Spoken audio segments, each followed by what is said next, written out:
যেভাবে লেখা আছে আমি সেভাবে পড়ছি। জীবনটা অদ্ভুত, তাই অদ্ভুত অনেক ঘটনাই আমাদের প্রতিদিনের জীবনে ঘটে যায়। এর কোনোটার ব্যাখ্যা আমরা দিতে পারি, কোনোটা অসহায় হয়ে অদৃশ্যের হাতে ছেড়ে দিই।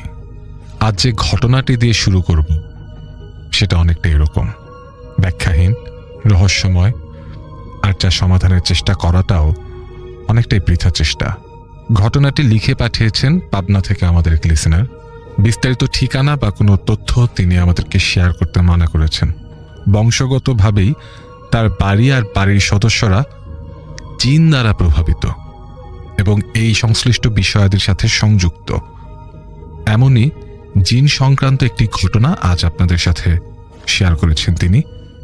চলুন জেনে নেওয়া যাক।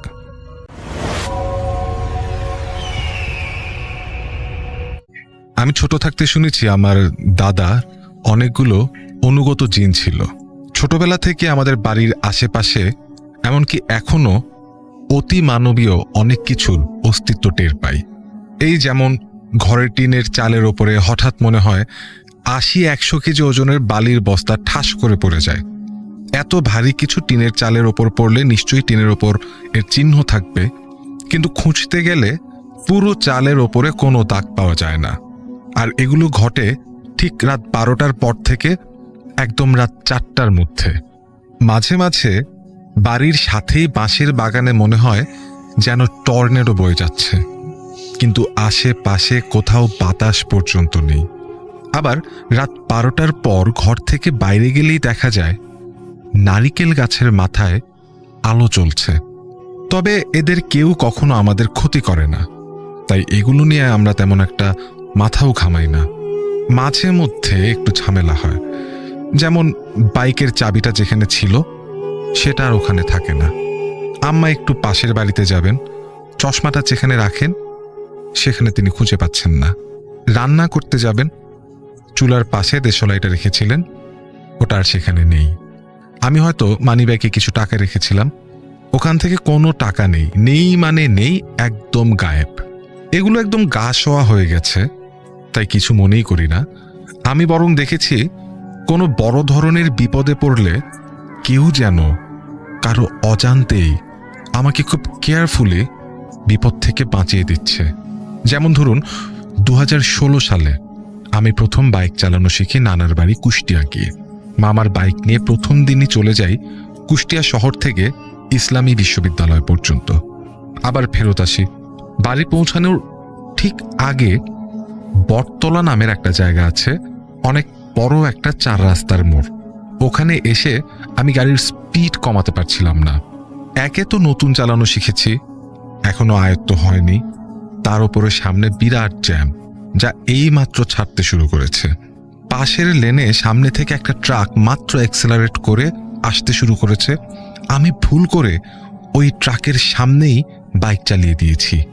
ওই অবস্থায় আমি কোনো মতেই বাইক কন্ট্রোল করতে পারছিলাম না। হঠাৎ মনে হলো কে যেন আমার হাতের ওপর দিয়ে জোর খাটিয়ে বাইকটাকে হঠাৎ অনেক স্পিড বাড়িয়ে ট্রাকের সামনে দিয়ে ৬ ইঞ্চি উঁচু ফুটপাতের ওপর উড়িয়ে নিয়ে গেল। আমি ট্রাকের দিকেই তাকিয়েছিলাম। মাত্র আধা ইঞ্চির জন্য সেদিন বেঁচে গিয়েছিলাম। ট্রাক থামিয়ে ড্রাইভার এসে আমাকে একটু বকা দিয়ে বলল, এইভাবে কেউ গাড়ি চালায়? আমি শুধু নির্বাক চোখে তার দিকে তাকিয়েছিলাম। আমার সারা শরীর কাঁপছিল। আমি বাইক থামিয়ে প্রায় আধা ঘন্টা ওইখানে একটা চা স্টলে বসে রেস্ট নিয়েছি, পানি খেয়েছি, কিন্তু শরীরের কাঁপুনি যায়নি। অদ্ভুত ঘটনা হলো, সময়টা ছিল মাগরিবের আজানের মাত্র ২-৩ মিনিট আগে। আবার ২০১৭ সালের ১৮ ফেব্রুয়ারি আমি পাবনা যাচ্ছিলাম রাত ৮টার দিকে। আমাদের যাওয়ার পথে একটা জায়গা পড়ে, নাম দরগাতলা। হঠাৎ আমার সিএনজিটা অ্যাক্সিডেন্ট করে উল্টে যায় রাস্তার উপর, যেখানে গাড়িতে আমি আর ড্রাইভার ছাড়া কেউ ছিল না। ঘটনাটা হয়েছিল এরকম, আমি আর ড্রাইভার দুজনেই দেখলাম রাস্তার পাশে বিয়ে বাড়ি। বিয়ে বাড়ি থেকে ৪টা কুকুর লাফিয়ে রাস্তার ওপর চলে আসে। হঠাৎ এই রকম হয়, ড্রাইভার কন্ট্রোল করতে পারেননি, সিএনজিটা উল্টে যায়। আমি মোটা জ্যাকেট আর আর্মি প্যান্ট পরেছিলাম, তাই শরীরের কোথাও ফ্র্যাকচার হয়নি। আমার বাম পাটা সিএনজির চাকার ভেতর চলে যায়। আমি সিএনজির নিচে চাপা পড়ি। মাথাটা রাস্তার পিচের সাথে ঘষা লেগে খুলি উড়ে যাওয়ার কথা ছিল, কিন্তু কিভাবে যেন আমি সেদিনও বেঁচে যাই। অ্যাক্সিডেন্ট হওয়ার পরে আমি খুব জোরে চেঁচাতে থাকি, বাঁচাও বাঁচাও বলে। আমি মনে করেছিলাম বিয়ে বাড়ির হট্টগোলের কারণে হয়তো কেউ বুঝতেই পারবে না, কিন্তু দেখি 1-2 মিনিটের মধ্যেই লোকজন ছুটে এসে ধরাধরি করে উল্টে থাকা সিএনজিটা সোজা করলো। আমাকে আর ড্রাইভারকে টেনে বার করলো। পায়ে 3 জায়গায় মাংস উঠে পায়ের হাড় বের হয়ে গেছিল। কেউ যেন আমাকে বিপদ আপদ থেকে সবার অলক্ষ্যে সাহায্য করে চলেছে। ইন্টারেস্টিং ব্যাপার হলো, আমি যখন উঠে দাঁড়িয়ে চারিদিকে ভালো করে খেয়াল করলাম, দেখতে পেলাম কিসের বিয়ে বাড়ি কিসের কুকুর। যতদূর চোখ যাচ্ছে কোথাও কোনো বিয়ে বাড়ি তো নেই, রাস্তার আশেপাশে কোথাও কোনো কুকুর বা কুকুরের ডাকাডাকিও নেই। আমি হতবাক হয়ে শুধু চেয়ে চেয়ে দেখলাম। লোকজন ছুটে এসেছিল রাস্তার পাশের একটা ছোট দোকান থেকে। আমি আর তাদের কিছু বলিনি। আমি এখন আমার সাথে ঘটা একটা সাম্প্রতিক ঘটনা বলছি। ঘটনাটা পাবনা শহরের কোনো এক জায়গার। কিছুদিন আগের কথা। আমি আমার মিড টার্মের শেষ পরীক্ষা দিয়ে বন্ধুদের সাথে দেখা করতে গেলাম কলেজের পাশের এলাকায়। ওদের সাথে আড্ডা দিতে দিতে কখন যে সময় ঘনিয়ে একদম গোধূলি হয়ে গেছে আমি খেয়াল করিনি। আমার বাড়িতে ফিরতে ফিরতে ওখান থেকে প্রায় 30 কিলোমিটারের রাস্তা। সিএনজিতে ফিরতে হবে, তাই বন্ধুদের বারবার বলছিলাম আমি চলে যাব, তোরা আমাকে এগিয়ে দে। তো বন্ধুদের সাথে হাঁটতে হাঁটতে আমি মেন রোডে উঠব। 2-3 মিনিটের রাস্তা। অদ্ভুত বিষয় হলো, মাগরিবের আজান দেওয়ার মাত্র 5 মিনিট বাকি। আমরা হেঁটে হেঁটে যাচ্ছি। রাস্তার বাম পাশে ছোট একটা কালী মন্দির, সাথে একটি নারিকেল গাছ, কিছু জংলা লতা, সবটাই উঁচু প্রাচীর দিয়ে ঘেরা। মাত্র আধা শতক জায়গার মধ্যেই হবে পুরোটা। কারা এখানে পুজো দিতে আসেন সেটা হয়তো কেউ খেয়ালই করে না, কারণ একটু পাশেই অনেক বড় একটা কালী মন্দির। যাই হোক, আমরা মন্দিরের একদম গা ঘেঁষে হেঁটে যাচ্ছি 4 বন্ধু, আর আমি একদম বাম পাশে। হঠাৎ আমার শরীরের ভেতর একটা জোরে ঝাঁকি দিল। কেন হলো আমি কিছুই বুঝতে পারলাম না। আমার বন্ধু আকাশ হঠাৎ আমার দিকে তাকিয়ে জিজ্ঞেস করলো, তোর কিছু হয়েছে? হঠাৎ এমন দেখাচ্ছে কেন? আমি বললাম, কই কি হবে আবার? আসলে আমিও কিছু বুঝতে পারছিলাম না। এটা নিয়ে ওরা আর তেমন ঘাটাঘাটি করলো না। হঠাৎ করেই মনে পড়লো আপুদের বাড়িতে যেতে বলেছিল, তাই আমি একটা ইজি বাইকে উঠে পড়লাম। টেবুনিয়া যাব। আপুদের বাড়িতে 6-7 কিলোমিটার রাস্তা। ওরা আমাকে বিদায় দিয়ে চলে গেল। আমি বসেছিলাম ড্রাইভারের ডান পাশে। গাড়ি একটু সামনে এগোতেই আমার ঘাড়টা কেমন যেন একটু একটু ব্যথা করতে শুরু করলো। আস্তে আস্তে আমার পুরো ঘাড়ি কেমন যেন পাকা হয়ে গেল এবং দৃষ্টি কেমন যেন ঝাপসা হয়ে গেল, আর হুঁশ বোধ আস্তে আস্তে কমে গেল। আমি খুব চেষ্টা করে যাচ্ছি যেন বেহুশ না হয়ে যাই। আমি হাঁপিয়ে হাঁপিয়ে নিঃশ্বাস নিচ্ছিলাম, অনেকটা হাঁপানি রোগীর মতো, আর মুখ দিয়ে গড় গড় আওয়াজের মতো নিঃশ্বাস বেরোচ্ছিল। আমি সব অনুভব করতে পারছিলাম, কিন্তু আমার নিজের ওপরে নিজের কোনো কন্ট্রোল ছিল না। ইজি বাইকের ড্রাইভার খানিকটা জোরেই গাড়ি চালাচ্ছিল। আমি কেমন যেন ঘোরের মধ্যে ছিলাম, কিন্তু বুঝতে পারছিলাম আমার মুখ দিয়ে বের হচ্ছে, আস্তে চালা, আস্তে চালা। এই একটি কথা প্রায় 3-4 বার বললাম। আমি কখনো কোনো মানুষের সাথে অভদ্র ভাষায় কথা বলি না, কিন্তু মাঝবয়সী একজন গাড়ি চালকের সাথে কিভাবে তুই তো করে ভাষা বের হলো, এটা নিয়ে পরে আমি অনেক ভেবেও কোনো কুল কিনারা পাইনি। এর পরের ঘটনাটা আরও বেশি মারাত্মক। আমি টেবুনিয়া বাজারে নেমে গাড়ির ভাড়া দিলাম। গাড়িওয়ালা 10 টাকার ভাড়া 15 টাকা করে নিচ্ছিল, কিন্তু আমি দেখলাম কাঁপা কাঁপা হাতে মানিব্যাগ থেকে 10 টাকা বের করে দিলাম, আর কেমন যেন ফ্যাকাশে গলায় ফ্যাস ফ্যাস করে বার দুয়েক বললাম, 10 টাকায় রাখ, 10 টাকায় রাখ, 10 টাকায় রাখ। এরপরে ওই ঘাড় বাঁকা করা ঝাপসা দৃষ্টি নিয়েই ঘোরানোর মতো করে হেঁটে হেঁটে ভ্যানে উঠলাম। এরপর আপুর বাড়িতে পৌঁছলাম। ওখানে যাওয়ার পর আমি একদম আবার স্বাভাবিক, আমার যেন কিছুই হয়নি। আপুর বাড়ি থেকে খাওয়া দাওয়া করে বাদবাকি কাজ সেরে আমি আবার বাড়ির দিকে রওনা হলাম। আমার আপুর বাড়ি থেকে আমার বাড়ি আবার 22 কিলোমিটার রাস্তা। আমি সিএনজিতে উঠলাম। আমি কানে হেডফোন লাগিয়ে গান চালু করলাম। মাত্র গানটা 2 বার হলো, মানে 10 মিনিট পার হয়েছে। দেখতে পেলাম সিএনজি ড্রাইভার আমাকে আমার বাড়ির রাস্তায় নামিয়ে দিল আর বলল, তাড়াতাড়ি বাড়ি যান, দেখে শুনে যায়েন। অথচ আমি যেখান থেকে সিএনজিতে উঠেছি সাধারণত সেখান থেকে আমার বাড়ি যেতে মিনিমাম 40 মিনিট সময় লাগে। এমনকি আমি গাড়ির ড্রাইভারকে চিনিও না, আর কোথায় নামবো সেটাও বলিনি। আর যখন আমি গাড়িতে উঠি তখন গাড়িটা এমনভাবে দাঁড়িয়েছিল যেন আমার জন্যই অপেক্ষা করছে। আর আমি গাড়ির কাছে যাওয়ার সাথে সাথেই গাড়িতে উঠে বসতে বলে। আমি গাড়িতে ওঠা মাত্র গাড়ি ছেড়ে দেয়, আর গাড়িতে আরো 4 জন যাত্রী আগে থেকেই বসেছিল। যাই হোক, বাড়ি ফেরার পথে আমি আমার স্টুডেন্টকে পড়াতে গেলাম। 1 ঘন্টা মতো পড়িয়ে বাড়ির দিকে হাঁটা শুরু করলাম। ওখান থেকে আমার বাড়ি 10 মিনিটের হাঁটা পথ। হাঁটতে হাঁটতে আবার সন্ধ্যার মতো শরীরের মধ্যে ঝাঁকুনি শুরু হলো। আমি তাড়াতাড়ি ফোন বের করে মেজো ভাইকে ফোন দিলাম, কিন্তু ভাইয়া ফোন ধরলো না। আবার আমার বন্ধু সাব্বিরকে ফোন দিয়ে আমার লোকেশন জানিয়ে বললাম, তাড়াতাড়ি বাইক নিয়ে আয়, আমাকে নিয়ে যা। ও আমার বাইক আনতে আমার বাড়িতে যাবে, 4-5 মিনিট দেরি হতে পারে, তাই আমি আস্তে আস্তে হাঁটা শুরু করলাম। কিন্তু আবার আগের মতো ঘাড় বাঁকা হতে শুরু করলো। পকেট হাতড়ে সিগারেট খুঁজলাম, সিগারেট নাই, কিন্তু পকেটে লাইটার ছিল। লাইটার জ্বালিয়ে নাকের কাছে ধরতেই কেমন যেন ভালো লাগতে শুরু করলো। মানে আগুনের আলো আর তাপ নাকের কাছে লাগতেই একটু একটু স্বাভাবিক হতে লাগলাম। আমি রাস্তা দিয়ে খুব ভয়ে ভয়ে হাঁটছি। এমন সময় আমার স্কুলের বন্ধু আশিকের সাথে দেখা, ওদের বাড়ির সামনে। আমি ওকে কিছু রাস্তা এগিয়ে দিতে বললাম। আশিক আমাকে সাথে করে কিছু দূর এগিয়েও দিল। তখনই সাব্বিরকে দেখতে পাই। সাব্বির বাইক নিয়ে আমাকে বাড়িতে নিয়ে গেল। বাড়িতে পৌঁছানোর পর এবার প্রচন্ড ঝামেলা হতে লাগলো। আমার দৃষ্টি একদম শূন্য এবং ঝাপসা হয়ে গেল। চোখের মনি খোলা হতে লাগলো, ঘাড় আর কাঁধ পেকে গেল। আমি জাস্ট শরীরের অনুভূতিটা টের পাচ্ছি, কিন্তু আমার কোনো কন্ট্রোল ছিল না শরীরের ওপর। এরপরে আমার আর কিছুই মনে নেই। বাকিটা সাব্বিরের কাছে শোনা। ওর কথা মতো সাব্বির ঠাস ঠাস করে কয়েকটা চর মারলো আমাকে। আমার আরো একটা বন্ধু শোভন, পাশেই বাসা, ছুটে আসলো দেখার জন্য। আম্মা বাড়িতে ছিলেন না, কুষ্টিয়া গিয়েছিলেন ডাক্তার দেখানোর জন্য। আমার মেজো ভাইয়াও বাড়ি ছিল না। আমি নাকি মুখ চড়ানো কণ্ঠে একবার বলেছিলাম, নাকের কাছে আগুন ধর। পরে ওরা নাকি আমার নাকে আগুন ধরার পর আস্তে আস্তে আমার জ্ঞান ফেরে। মসজিদের হুজুর এসে রাতে একবার ঝাড়া দিয়ে গিয়েছিলেন, পানি পড়া গায়ে ছিটিয়ে দিলেন, আর পড়া পানি আমাকে খাওয়ানো হয়েছিল। এরপরে প্রায় 10 দিনের মতো খুব অসুস্থ ছিলাম। এখন মোটামুটি সুস্থ। এখন আমি বেশিক্ষণ দাঁড়িয়ে থাকতে পারি না।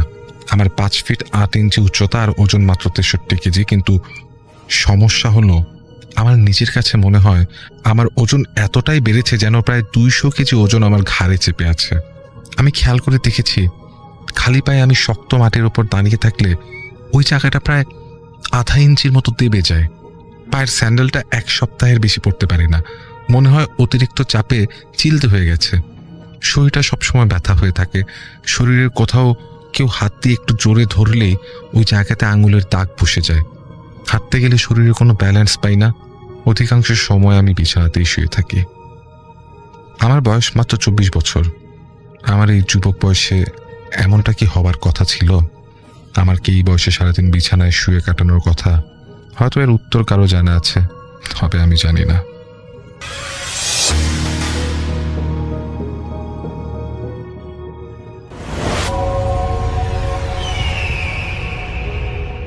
আসসালামু আলাইকুম লিসনার্স, সবাইকে আমন্ত্রণ জানাচ্ছি। আমি ডক্টর আলিফ। আশা করছি আপনারা সবাই ভালো আছেন, সুস্থ আছেন। সো শুরু করছি জাহিদ ভাইয়ের ঘটনা, এবং হয়ে যাচ্ছি আমি জাহিদ ভাই। দুটা সম্প্রদায় এই পৃথিবীতে আছে, এক হলো ইনসান, আরেক হলো জিন, যারা দুনিয়াতে আবাস করে। আরেক বিশাল বাহিনী আছে যারা আলোর তৈরি ফেরেশতা। এই ভূখণ্ডে পানিতে, জমিনে, হাওয়া, সর্বত্র দায়িত্বরত আছে আল্লাহর হুকুমে। আরবিতে ইয়া আইয়ুহান নাস মানে মানব জাতিকে এই এক আবিধানিক রূপে ডাকা হয়েছে। ঠিক তেমনি জিন বলে আল্লাহ আরেক জাতির কথা আমাদেরকে জানিয়েছেন, যারা অদৃশ্য, কিন্তু এই পৃথিবীতে তারা আছেন, সেই সাথে আছেন ফেরেশতা। আসলে সব কিছু নিয়ে তো আমাদের প্রশ্ন, সব কিছুতেই প্রশ্ন বেমানান। ধরুন আমি সেই ছোট থেকেই গণিতের সর্বোচ্চ 40 আনতে পারতাম 100 মার্কের মধ্যে। এই গণিত জিনিসটা আমার মাথায় এখনো পর্যন্ত কাজ করে না। তাই বলে আমি কিন্তু গণিতে যে এক্সপার্ট তার ভুল ধরার বোকামি করতে পারবো না। আমি গণিতের ব্যাপারে অজ্ঞ, তার মানে আমি যে গণিত পারে তাকে তো আর আমি তার ভুল ধরতে পারবো না। তো আমি জানি না গণিতে কি কি আছে, কি কি সূত্র আছে, আমি জানি না। এখন সেই সূত্র আমি দেখার পর এইটা তো বলতে পারে না এই গণিত বাস্তবে নেই, কারণ আমি যেহেতু বুঝি না তাই অনুভবও করি না। সেই জন্য আমার কাছে গণিত বাস্তব লাগে না, একদমই স্বাভাবিক। স্বাভাবিক না, যার কাছে যে জিনিস পছন্দ না সেই জিনিস তার কাছে তো অস্বাভাবিক লাগবেই। আজ একদম ছোট ছোট কয়েকটা ঘটনার কথা বলবো আপনাদের সাথে। আজ ঘটনার মাঝে আপনাদের সাথে কথা বলবো একটু ভিন্নভাবেই শোনাতে চাই। আজ ঘটনার মাঝে আপনাদের সাথে কথা বলবো ঘটনা নিয়ে। একদিন একটা ফোন আসলো, খুবই ইমার্জেন্সি। আর নর্মালি আমার সাথে যেটা হয় যে আমি যদি ইমার্জেন্সি আমি আসলে ফোন বুঝি না কোনটা ইমার্জেন্সি কোনটা কি। আমি নর্মালি ফোন খুব কম ধরি, অনেক পরে মেসেজের রিপ্লাই দিতেও চাই, আবার মাঝে মাঝে দিতে চাই না। কিন্তু আজকে আমার একটা ফোন আসে, সেটা প্রচণ্ড ইমার্জেন্সি ফোন আসে। আর সেই ইমার্জেন্সি কথাটা শোনার পর আমাকে আসলে যেতেই হতো। নর্মালি এই ধরনের কেসেসগুলোতে আমি যাই না, বা আমার একটা সময়ের বিষয় আছে, আমার একটা অবস্থার বিষয় আছে। কিন্তু যিনি মারা গেছেন, আমি ঘটনাটা শোনার পর নাম জানলাম, তার নাম আতাউর। তার বয়স ছিল 70-এর কাছাকাছি। অবসর নেবার পর থেকে উনি আসলে রেগুলার ইবাদত বন্দিগিতে দিন রাত পার করেছেন। বাজারে যে বাজার করার ইচ্ছা ওনার ছিল না, সারাদিন তিনি ইবাদতে ব্যস্ত থাকতেন। তো সেদিন দুপুরের পর ওনার কেমন যেন হাঁসফাঁস লাগছিল দেখে বাইরে একটু বেরিয়ে এসে বসেন। আর সেই সময় ওনার কাছে একজন লোক আসে। লোকটা দেখতে অনেক সুন্দর, কিন্তু সে একটা যুবক ছেলে। তো তার সাথে ওই ভদ্রলোক কিছুক্ষণ কথা বলার পর সেই যুবকটা না চলে যায়। এটা খেয়াল করেছিল আতাউর সাহেবের মেয়ে। এরপর একদিন রাতের বেলা রুমের মধ্যে দৌড় দেওয়ার মতো ধূপ ধূপ শব্দে আতাউর সাহেবের ছোট ছেলের ঘুম ভেঙে যায়। ওনার মনে হলো মাত্রই একজন দৌড় দিয়ে বের হয়ে গেল রুম থেকে, কিন্তু সে দৌড় দিয়ে আতাউর সাহেবের রুমের দিকে গেছে এটা স্পষ্ট সেই মুহূর্তে তারা বুঝতে পারে। তার মানে আপনি যদি রাতের বেলা অন্ধকারের মধ্যে পানি খেতে ওঠেন বা ফ্রিজের মধ্যে লাইট জ্বালিয়ে পানি খান, অনেক সময় দেখা যায় লাইট বন্ধ থাকে কিন্তু ফ্রিজের লাইটে অনেক কিছু পরিষ্কার দেখা যায়। তো তার মেয়ে রাতের বেলা এরকম ঘরের মাঝেই কাউকে দৌড়ানোর শব্দ পায়। এখন বাসার মধ্যে যদি আমরা চিন্তা করি, আমাদের বাসায় 3 জন সদস্য আছে এবং আমি জানি বাকি 2 জন সদস্য ঘুমিয়ে আছে। আমি যদি একজন সদস্য হয়ে আরেকটা অস্তিত্ব টের পাই এবং সেটার শব্দ শুনতে পাই, সেটা শোনার পর কিন্তু আমি অবশ্যই অবাক হব, ভয় পাবো। তো তার ছোট ছেলে কিন্তু ঘুম ভেঙে গেল। ওনার মনে হলো মাত্রই দৌড় দিয়ে কেউ গেছে রুম থেকে, কিন্তু সে দৌড় দিয়ে আতাউর সাহেবের রুমের দিকে গেছে এইটা তিনি বুঝে যায়। আতাউর সাহেবের ছেলে ওনার বাবাকে দেখতে যান, যেহেতু বাবার ঘুম ভেঙে গেছে। উনি রুমের বাইরে বিশ্রী দেখতে একটা জীব দেখেন, যেটা বাদরের মতো লাফ দিয়ে বের হয়ে গেল বাইরের দিকে। তো অবশ্যই এখন প্রথম চিন্তা হবে যে যদি এরকম কিছু দেখে থাকে তাহলে যেই রুমে ঢুকেছে সেই রুমের যে মানুষটা আছে সে ঠিক আছে কিনা। তো বাবা ঠিক আছে কিনা দেখতে যান আতাউর সাহেবের ছেলে। উনি দেখতে পান ওনার বাবা নামাজ পড়ছে তাহাজ্জুদের। উনি সব আলো জ্বালিয়ে দেন। ওনার বাবার নামাজ শেষ হলে উনি ওনার বাবাকে বললেন, উনি এইসব জিনিস এটা দেখেছেন, বাসার মধ্যে কাউকে হেঁটে যেতে দেখেছেন, শব্দ হচ্ছিল এবং পরিষ্কার বুঝেছেন যে যিনি হাঁটছিলেন তিনি তার বাবার রুমে ঢুকেছেন। আতাউর সাহেব মুচকি হেসে দিয়ে বলেন, কিছু না রে বাবা, শয়তান কত কিছু দেখায়, যদি ইবাদত করতে তাহলে শয়তান তোকে ধোকায় ফেলতে পারতো না। তো বাবার কথা শুনে আর সবকিছু ঠিকঠাক আছে কিনা দেখে আতাউর সাহেবের ছেলে যখন ওই তার রুমে ব্যাক করে এবং নিজের রুমের আলো বন্ধ করতে যাবে, তখন সে এক পলকের জন্য দেখতে পায় লাল রক্তবর্ণের একটা শয়তান। তার চেহারাটা একদম পরিষ্কার। তার বাবা দরজায় দাঁড়িয়ে আছে। আতাউর সাহেবের ছেলে সেদিনের পর প্রায় কয়েকদিন ঠিক একই রকম শব্দ, যেটা তিনি কয়েকদিন আগে পেয়েছিলেন, ধূপ ধূপ করে এক রুম থেকে অন্য রুমে কারো দৌড় দেওয়ার শব্দ চলছিল। একদিন আতর সাহেব ধীর শব্দে নামাজ পড়ছিলেন। ওনার বড় ছেলের স্ত্রী চুলায় গরম পানি বসিয়েছিল। ওনার ভালো লাগছিল আতর সাহেবের নামাজ পড়া শুনে, কারণ কিরাতের শব্দ বাইরে আসছিল। এতটাই ধ্যানমগ্ন হয়ে গেলেন উনি সেই কিরাতে, তার খেয়ালই ছিল না পানির চুলায় বলক আসছিল। তখন ওনার মনে হচ্ছিল মায়াবী কণ্ঠে কিরাত পড়ছিল কেউ। আরামের ঘুম চলে এসেছিল ওনার। আতর সাহেবের ডাকে ওনার ঘুম ভাঙে। ছেলের বউ রান্না ঘরের দেয়ালে হেলান দিয়ে বসে আছে, আর ছেলের বউয়ের হুঁশ ফেরার পর উনি লাফিয়ে ওঠেন, কারণ চুলার পানি বলকাচ্ছিল। কিন্তু চুলায় যে পানি ছিল তা বলকালেও কে যেন চুলা অফ করে দিয়েছে, এমনকি পানি শুকিয়ে যায়নি। ঘড়িতে তখন রাত 4টা। পানি গরম দিয়েছিল সেই মহিলা রাত 2টায়। সেই হিসেবে পানি শুকিয়ে পাতিল পুড়ে যাওয়ার কথা। এটাই স্বাভাবিক, কিন্তু কিছুই যেন হয়নি। তিনি এতটাই ধ্যানমগ্ন ছিলেন যে তিনি আসলে ওই জায়গায় হেলান দিয়ে বসে পড়েছেন, কোনো খেয়ালই নাই। তো এই কথা শুনে আতর সাহেব বললেন, আল্লাহ বাঁচিয়ে দিয়েছেন মা, যাও যাও ঘুমাতে যাও। তোমার হয়তো এখানে ক্লান্ত লাগছিল, এই জন্য তুমি ঘুমিয়ে গেছো। কিন্তু আতর সাহেবের ছেলের বউ যেখানে হেলান দিয়ে ঘুমিয়ে গিয়েছিল, সেখান থেকে ওনাকে ক্রস করে কেউ চুলা বন্ধ করতে পারবে না, ধাক্কা লাগতই। কিছুদিন পর গতকাল এশার নামাজ পড়ার জন্য অজু করছিলেন তিনি। বের হয়ে জায়নামাজে দাঁড়িয়ে আল্লাহু আকবার বলার পরপর উনি পড়ে যান দাঁড়ানো অবস্থা থেকে। আতর সাহেব মারা যান একদম স্বাভাবিকভাবেই। ওনার এশার নামাজ তখন শেষই হয় নাই, মাত্রই তো শুরু ছিল। তো যাই হোক, ওনার রাতে ওনাকে গোসল করানো হলো, কিন্তু বেশ রাত হয়ে যাওয়ায় দাফন ভোরের আগে সম্ভব ছিল না। আতর সাহেবের ঘর পরিষ্কার করা হয়েছিল তখন। রাত 1টার পর, এটা 1টার কিছু পর, আতর সাহেবের মেয়ের মনে হলো আব্বা নামাজ পড়ছে, মারা যান নাই তার বাবা। তিনি তাড়াতাড়ি উঠে যান, সোজা আতর সাহেবের রুমের সামনে যান। ভেতরে আলোর মধ্যে দেখতে পান, হ্যাঁ, নামাজ পড়ছে কেউ। তার পিঠের দিক দেখা যাচ্ছে, আর হুবহু দেখতে আতর সাহেবের মতো। মেয়ে তাকিয়ে রইল। আসলে তিনি কি দেখছে, বাবা নাকি অন্য কেউ? নামাজ শেষ হলো, ডানে সালাম ফিরালেন, এরপর বাম দিকে সালাম ফিরালেন তিনি। আর তখন ধীরে ধীরে ধীরে ধীরে রুমের দরজা নড়তে নড়তে বন্ধ হয়ে গেল। ব্যাপারটা এমন যে নামাজ যে পড়েছে সে মানুষ না, সে পর্দা দেওয়ার জন্য দরজাটা ভিড়িয়ে দিল।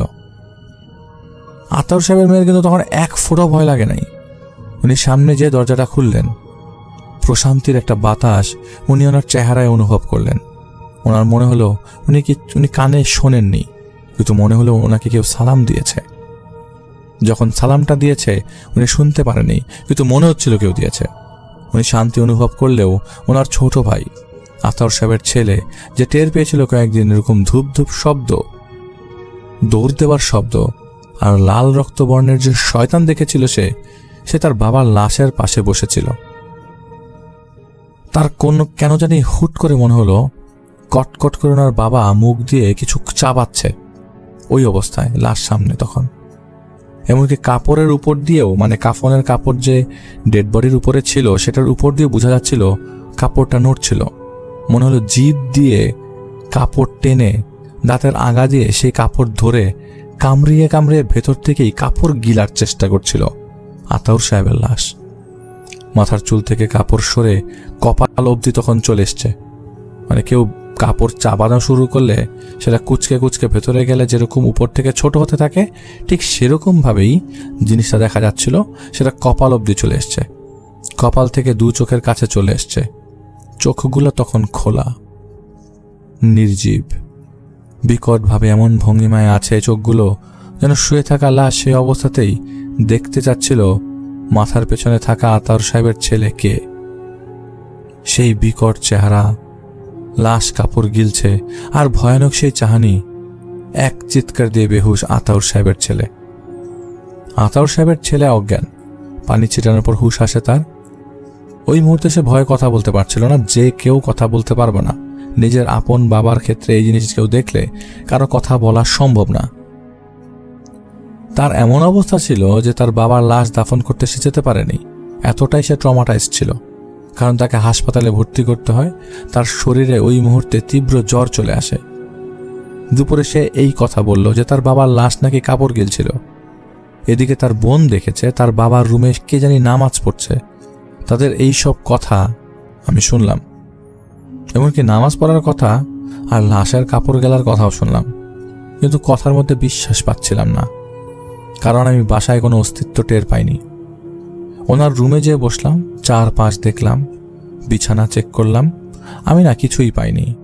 আমি সেখানে যেয়ে বসি যেখানে আতাউর সাহেবের লাশ ছিল। আমি অনেকক্ষণ বসে রইলাম, জানার চেষ্টা করছিলাম কেন এমন হলো। আমি যে কোনো কেসে গেলে যেসব জায়গার কেসগুলোতে যাই, আগে সেই রুমটাতে যাই যে রুমটাতে কোনোভাবেই তাদের অস্তিত্ব টের পাওয়া গিয়েছিল, অথবা তারা সেটা একবার না একবার প্রত্যক্ষ করেছিল, সেখানে যে আমি কিছুটা সময় স্পেন্ড করি যাতে আমি কোনো ট্রেইল ট্র্যাক করতে পারি। কিন্তু এমন হলো না, আমি কিছু টের পাচ্ছি না। যদি অন্য কিছু ইনভলভ থাকে, মানে শয়তানি যদি কিছু ইনভলভ থাকে, তাহলে ট্র্যাক না পাওয়ারও সম্ভাবনা আছে। তাহলে সেই রাস্তা ধরে আমাকে কবরস্থান যেতে হবে, যে রাস্তা দিয়ে আজ ফজরের পর লাশ নিয়ে যাওয়া হয়েছে, যেটা কবরস্থানে। আমাকে ঠিক সেভাবেই প্রথমে নিয়ে যাওয়া হয় জানাজার জায়গায়, এরপর আমাকে একই পথে নিয়ে যাওয়া হয় কবরস্থানে। জানাজার জায়গা ঘুরে আমি কিছু নেগেটিভ কিছুর অস্তিত্ব অনুভব করিনি, কিন্তু কবরের কাছে এসে দাঁড়াবার পর মনটা উৎফুল্ল লাগতে লাগলো। মনে হলো আমার চারপাশে অনেক শান্তি। এরকম খুব কম সময় হয়, আর এই ধরনের শান্তি ফিল করার পর আমি চিন্তা করি যে আমি একা দাঁড়িয়ে থাকবো। আমি কিছুক্ষণ একা দাঁড়িয়ে ছিলাম। আমি জানি আমির সাহেব আমার আশপাশেই আছে, আমি সেটা ফিল করছিলাম। আমির সাহেবকে আমি উদ্দেশ্য করে বললাম, আমি এক পরিবারের কথা শুনে আসলাম, কিন্তু বাসা থেকে শুরু করে সন্দেহ হয় এমন দুইটা জায়গায় গিয়েছি, কিছুই টের পাইনি। কিন্তু কবরের কাছে দাঁড়াবার পর পরাণটাই শান্ত হয়ে গেল।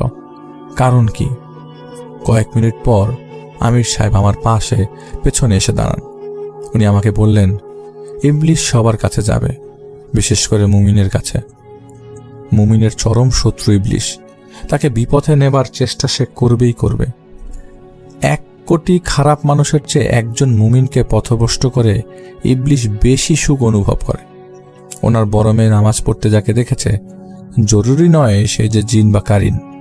ফেরেশতা আসে সবার কাছে এবং মৃত্যুর পূর্বে আসবেই, মুমিনের জন্য সুসংবাদ নিয়ে আর জালেমের জন্য আযাবের খবর নিয়ে। এত গোপনে ঘটবে এই ঘটনা যা কাকপক্ষী টের পাবে না। কে নামাজ পড়েছে সেটা ভাবার বিষয় না, বরং বিষয়টা দৃষ্টিভঙ্গির। তার ছেলের বউ শুনেছে কিরাত পড়ার শব্দ তার শ্বশুরের সাথে অন্য কারোর। তার মেয়ে দেখেছে মারা যাওয়া বাবা নামাজ পড়ছে, ফেরেশতা ইবাদত করেছিল সেখানে, সেই জন্য কানে শুনেছে, সেই জন্যই পর্দা দিয়ে ঢেকে দেওয়ার জন্য দরজা ভিড়িয়ে দিয়েছিল। অপরদিকে ছেলে যে ঘুমের মধ্যে দেখেছে লাল শয়তান দৌড় দিচ্ছে, কেন দেখেছে জানো? ঘুমানোর আগেও সে নোংরা কাজ করেছে, সেজন্য ইবলিশকে সে দেখেছে। কারণ সে তো ইবলিশ যা চায় তাই তো করছে।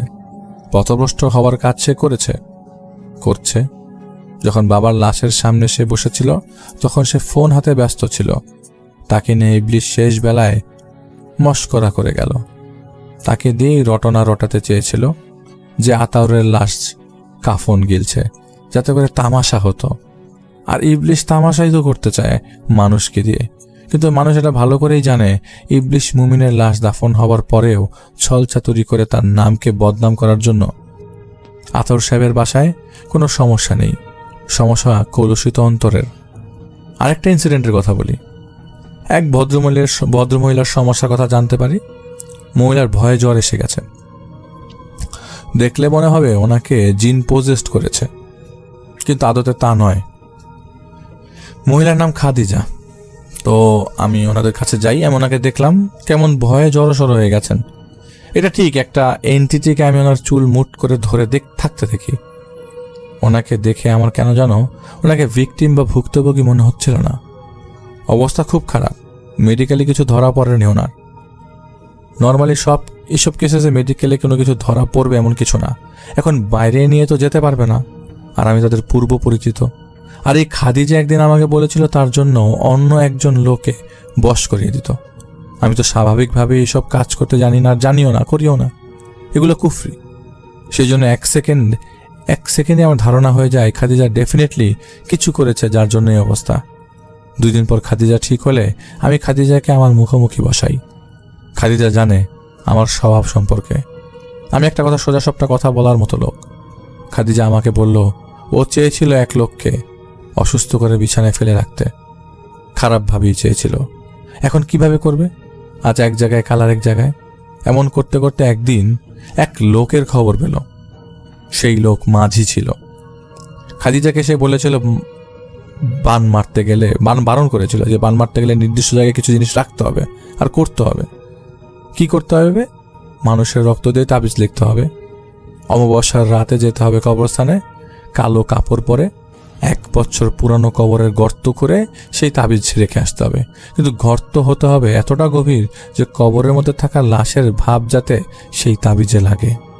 এর মানে সেই লোক বলতে যাচ্ছে খাদিজাকে তাবিজ এমন জায়গায় রাখা লাগবে যেখানে লাশটার অবস্থান একদম বাসটার পরেই লাশের অবস্থান। তো এরপর সেই তাবিজ পরেও অমাবস্যার রাতে নিয়ে আসতে হবে কালো কাপড় পরে। সেই তাবিজ ধোয়া পানি সেই লোককে খাইয়ে দিলে রোগে ধরবে, সেই লোককে খুব তাড়াতাড়ি ধরবে। খাদিজা কয়েকদিন আসলে দ্বিধাদ্বন্দ্বে ভুগতে থাকে কিভাবে সে কাজটা করবে। কিন্তু খাদিজা কিন্তু হিংসা বা রাগ যাই হোক না কেন, সে পাগল হয়ে ওঠে সেই লোককে অসুস্থ করার জন্য। তাই সেই মাঝির কাছ থেকে তাবিজ কিভাবে লিখতে হবে তা শিখে আসে। সেদিন মাগরিবের পর নদীর পাড়ে মাঝি খাদিজাকে শিখিয়ে দিল কিভাবে সে লিখবে। খাদিজা বাড়ি ফেরার পর রক্ত কোথা থেকে পাবে বুঝতে পারেনি। নিজের আঙ্গুল কাটা তো সাহসের ব্যাপার।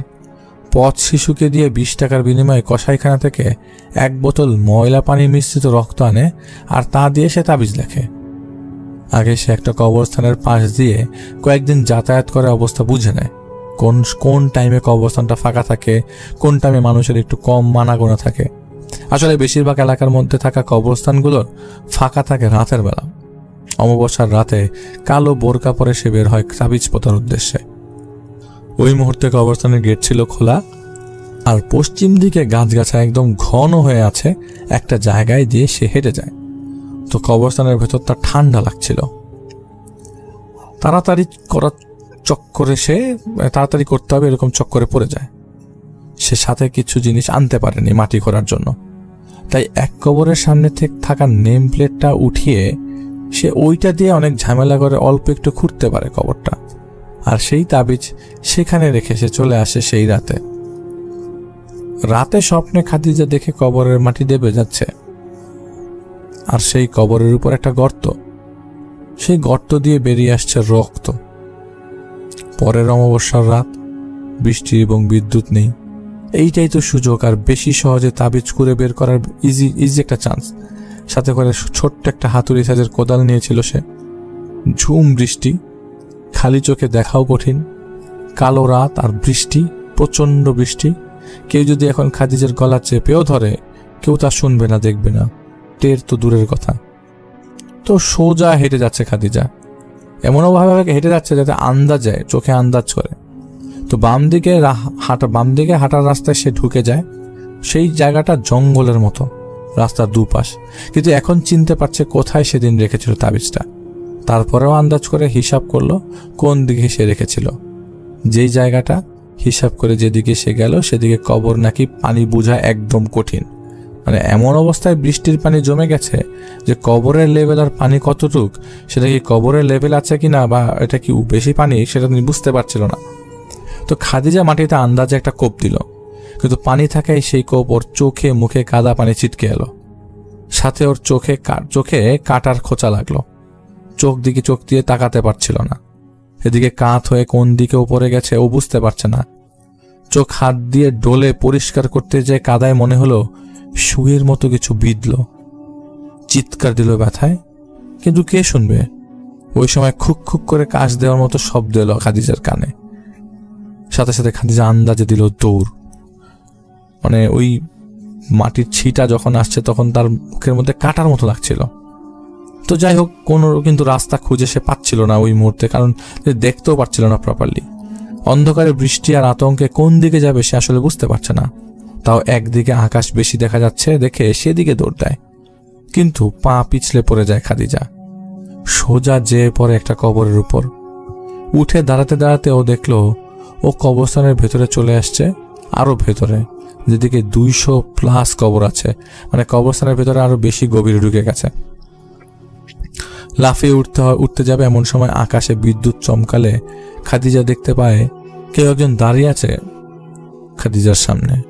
সেই খোলা এরিয়ার মাঝ বরাবর দাঁড়িয়ে আছে। ওই মুহূর্তে খাদিজা মেইন গেট কোন দিকে ছিল সেটা সে জানতো এবং ওই দিক দিয়েই ধরে সে দৌড় দেয়। কিন্তু মেইন গেটের সামনে রাখা ছিল খাটিয়া, এমনভাবে রাখা যে রাস্তাটা বন্ধ করা। তো অন্ধকারে বৃষ্টির আলোয় স্টিলটা চকচক করছে, বিদ্যুৎ চমকাচ্ছে। খাদিজা দেখলো একটা লাশ রাখার পর যেভাবে খাটিয়াটা ঢেকে রাখা হয় সেভাবে ঢাকা, উপর দিয়ে বিশাল বড় লাল মানে গিলাফে ঢাকা। বাম দিক দিয়ে দিল দৌড়, সে 2বার পিছলে পড়ে যায় সে, তাও সে কবরগুলোর উপর দিয়ে দৌড় দিয়ে বের হয়ে আসার চেষ্টা করতে থাকে। কবরস্থান থেকে বের হয়ে আসার পর খাদিজা বোরকা খুলে ফেলে যাতে কেউ না বুঝতে পারে, দোষারোপ করতে না পারে। রাস্তা দিয়ে আসার পাশে বড় একটা মাছ চাষের পুকুর ছিল, আর সেখানে পানির মধ্যে বাচ্চা একটা দাপ পাচ্ছিল ওই পুকুরের মাঝখানে। সেই পুকুরের সামনে মসজিদ ছিল। পুকুরটা পার হওয়ার সময় খাদিজা দেখলো বাচ্চা ছেলেটা উঠে আসছে, পরনের কাপড় চিপড়াতে 7-8 বছরের বাচ্চা। হঠাৎ বলে উঠল, কিরে মাথারি, তাবিজ করবার গেছিলি? এইটা শোনার পর বুকের মধ্যে কামড় দিল খাদিজার। তখন ভালো করে খেয়াল করলো বাচ্চাটার মাথা অনেক বড়, এটা একদম স্বাভাবিক না। সেই বাচ্চাটা এবার ওর পেছনে হাঁটতে লাগলো এবং পেছন হাসছিল সে। খাদিজা দৌড় দিলে সেই বাচ্চাটা বলে, তোর তাবিজ তো আর দাঁড়ে, আয় কাছে আয়। খাদিজা দৌড় দিল, সে ছেলে লাফিয়ে কাঁধে উঠে যায় খাদিজার। একটা কামড় দেয় সেই বাচ্চাটা, কিন্তু খাদিজা ঝাড়া দিয়ে ফেলে দেয়। আর অনেক কষ্টে সে বাসায় ফিরে আসে। চোখ, হাতে, পায়ে সব জায়গায় আঘাতের চেয়ে এখন ভয় লাগছিল বেশি খাদিজার, কারণ সে এমন কিছুর সম্মুখীন হয়েছে যেটা সে ভুলতে পারছিল না। খাদিজার রাতে জ্বর আসে, গভীর রাতে বজ্রপাতের শব্দে ঘুম ভাঙে খাদিজার। ওর বুকে বসে আছে সেই বাচ্চাটা তখনই ওর মুখ চেপে ধরে আর চুলগুলো ধরে মাথা ঠুকানোর চেষ্টা করে। এরপর থেকে ওই পিশাচ ওকে ভয় দেখাচ্ছিল, আর শরীরটা তো খারাপ হবারই কথা। এসব শোনার পর খুব বিরক্ত বোধ করি আমি খাদিজাকে বলেছিলাম, এই কাজগুলো করলে গুনাহ হবে, গজব আসবে, আর শাস্তি তো সে এখনই পাচ্ছে। সে আমাকে অনেক রিকোয়েস্ট করেছিল, আর আল্লাহর কসম খেয়ে সে বলেছিল, তওবা করে বলেছিল, ইবাদত করবে বলেছিল, আর এগুলা কিছুই করবে না, আর এই সব কিছুতে কোনো দিন জড়াবেও না। ওর কাজ আমি করব না, এটাই ছিল আমার নিয়ত। কিন্তু ওর কান্নার মধ্যে আমি মিথ্যা অভিনয় পাইনি। খাদিজা যে অনুতপ্ত ছিল সেটা আমি বুঝতে পেরে পরে আমি ওর হেল্প করি। আল্লাহর রহমতে সে সুস্থ হয়ে যায় 1 মাসের মধ্যেই। এরকম ছোট ছোট বহু ইনসিডেন্ট আছে, অনেক অভিজ্ঞতা আল্লাহর রহমতে অনেক আছে। থ্যাংক ইউ জাহিদ ভাই, আপনি যে পরপর 2টো এপিসোডেই আমাদেরকে ঈদ স্পেশাল এপিসোডে ঘটনা লিখতে তো সময় লাগে, আমরা তো মানুষ। আর এক্সট্রিমলি সরি যে আমরা লাস্ট এপিসোডে আপনাদের সময় মতো দিতে পারিনি এপিসোডটা, তারপরে আপনারা আমাদের সাথে ছিলেন। ছোট্ট একটা কথা বলবো, আমি যে জায়গায় কাজ করি সেখানের কথা। আমি অলরেডি কিছুদিন আগে সেই জায়গার কথা বলেছিলাম যে আমি যে জায়গায় কাজ করি সে জায়গার রোগীগুলো সব স্কিজোফ্রেনিয়া, ডিমেনশিয়া, অ্যাংজাইটি, ডিপ্রেশনের পেশেন্ট সব ওখানে। তো ওইখানে একজন মহিলা আছে যার বয়স হচ্ছে, ওনার জন্ম হচ্ছে 28শে জুলাই 1937, তার মানে তার বয়স হচ্ছে এখন থেকে 86 বছর। তার শরীরে তেমন কোনো শক্তি নাই। মানে আমি আপনাদের সত্য কথা বলি, আমাদের সেসব পেশেন্টগুলোর টেক কেয়ার করার লাগে আমি কোঅর্ডিনেট করছি, আমার আন্ডারে কিছু লোকজন কাজ করছে সেখানে। তো আমি যেটা দেখেছি, মাঝে মধ্যে তো আমার সেই রুমে যাওয়ার লাগে, যেহেতু ওই 23টা রুম আমার আন্ডারে। আমি যখন সেই রুমে যাই, সেই রুমে যাওয়ার পরে আমি ওর হাসি দেখি। একটা সময় ওর বিহেভিয়ার একরকম, আর একটা সময় ওর বিহেভিয়ার আরেক রকম। একটা সময় ও হাসে, আর একটা সময় হেল্প চায়, কার সাথে জানি কথা বলে। ওর হাতের আঙুলগুলো সব শক্ত হয়ে বাঁকা হয়ে মুঠ হয়ে যায়, পায়ের আঙুলগুলো বাঁকা হয়ে যায়, যে তালুটা দিয়ে আমরা ফ্লোরে পা রাখি সেটা উঁচু হয়ে যায়, ও পা রাখতে পারে না। যে জায়গায় তালুটা উঁচু হয়ে অনেকটা ইউ শেপড হয়ে যায়, ও পা রাখতে পারে না। আমার কাছে ওই মুহূর্তে মনে হয় যে ওর সাথে জিন আছে। আমি একটা ছোট্ট এক্সাম্পল দিতে পারি। আমি আপনাদের কয়েকদিনের মধ্যে সেখানে হয়তো আমি মোবাইল ফোন নিয়ে তো ঢুকতে পারবো না, আমি তো রেকর্ড করে আমি বের শোনাতে পারবো। ও কথা বলে একটু ডিফারেন্টভাবে। ওর যেখানে খাট সেটার নিচে অনেকগুলো ম্যাট্রেস আছে, যাতে ও পড়ে গেলে ও ম্যাট্রেসের উপরে পড়ে। 4-5টা ম্যাট্রেস আছে ফ্লোরের মধ্যে, রুমের মধ্যে। তো একদিন দেখলাম যে ও হেল্প করে চিৎকার করছিল। তা আমি দরজা নক করলাম, ও খুব বাজে গালি দিচ্ছিল আমাকে, খুবই বাজে গালি দিচ্ছিল। আমি যখন দরজা নক করলাম তখন জিজ্ঞেস করলাম তুমি ঠিক আছো? ও আরও বাজে গালি দিচ্ছিল। কিছুক্ষণ পর ভুলে যায়, কিন্তু সেদিন ভুল ছিল না, বাজে গালি দিচ্ছিল কন্টিনিউয়াসলি। তো ও পড়েছিল হচ্ছে ফ্লোরের মধ্যে, মানে ওই ফোমের মধ্যে। ফোম বলতে হচ্ছে ম্যাট্রেসের মধ্যে, এয়ার ব্যাগ ম্যাট্রেস বলে এটাকে। তো এই ম্যাট্রেসগুলা থেকে ওর খাটটা উঁচু নিচু করা যায় সে আমাদের হসপিটালে। তো ওর খাটটা ছিল 1 হাতেরও কম নিচের ডিস্টেন্সে মাটির সাথে, যে কেউ উঠে যেতে পারবে খুব ইজিলি। কিন্তু সে তো বয়স্ক মানুষ, সে তো উঠতে পারে না। আমরা কি করলাম, নর্মালি আমি একাই ওকে উঠাতে পারবো, মানে এটা আমাদের অত লিগ্যাল পারমিশন নাই। কিন্তু কিছু সার্কামস্টেন্সে আমরা ওকে 3-4 মিলেও পারি না ওর সাথে। 86 ইয়ার্স ওল্ড লেডি, কিন্তু বলছি পারি না একদম। ও খামচি দিয়ে হাত পা ছিলে ফেলে 1 নম্বর। ওর হাতের শক্তির সাথে আমরা পারি না। এই মহিলার ওজন হচ্ছে মাত্র 46 কেজি। সে বিছানার মধ্যেই থাকে, ছোট হয়ে আছে, অথচ কি পরিমাণ শক্তি আপনাদের বুঝাতে পারবো না। আমার কাছে মনে হয় সেই রুমে জিন আছে। তো আমি তাকে একজনের সাথে পরিচয় করতে পড়াতে ভেতরে নক করে ঢুকি। পরিচয় করানোর সময় একটা সময় বুঝতে পারলাম যে তার মুড ভালো না, তাকে আমি চলে যেতে বললাম। আমি জাস্ট কিচ্ছু না, আমি জাস্ট সত্যি কথা বললে আমি জাস্ট সূরা নাস, সূরা ফালাক এবং সূরা ইখলাস পড়ার সাথে সাথেই দেখলাম সেই মহিলা একদম চুপ হয়ে গেল। এত তাড়াতাড়ি তার মুড নর্মালি চেঞ্জ হয় না। সে আমাকে জিজ্ঞেস করলো তুমি এটা কী পড়লা, সামথিং জিব্রিশ।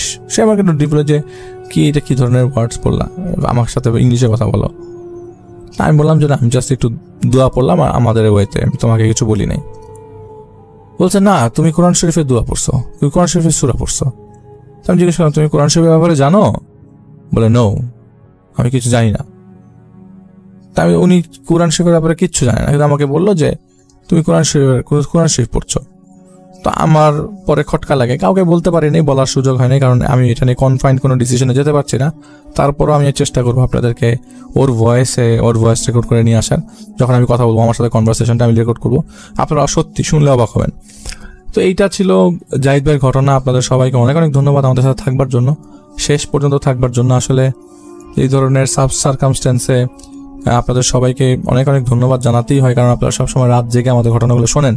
আপনাদের যদি সাপোর্ট থাকে আমরা আরও আগাবো, এবং অনেক ভয়ঙ্কর ঘটনার লিস্ট আপ হচ্ছে। আমাদেরকে আপনাদের সাথেও থাকতে হবে, হেল্প করতে হবে, এবং আমাদের সাথে থেকে আমাদেরকে আমাদের ভৌতিকতাকে এগিয়ে নিতে হবে। আপনাদেরকে যারা ধন্যবাদ, ওই দিন যারা অনেকক্ষণ পর্যন্ত ওয়েট করেছেন, ওদের সবাইকে অনেক ধন্যবাদ আমাদের সাথে থাকবার জন্য। আজ আমাদের 176তম এপিসোড শেষ করছি। ইনশাল্লাহ 177তম এপিসোডে আবারও আপনাদের সাথে সব দেখা হবে। ততক্ষণ পর্যন্ত সবাই ভালো থাকবেন, সুস্থ থাকবেন, এবং মোস্ট ইম্পর্টেন্টলি সবাই সাবধানে থাকবেন। আজ আসছি, আসসালামু আলাইকুম।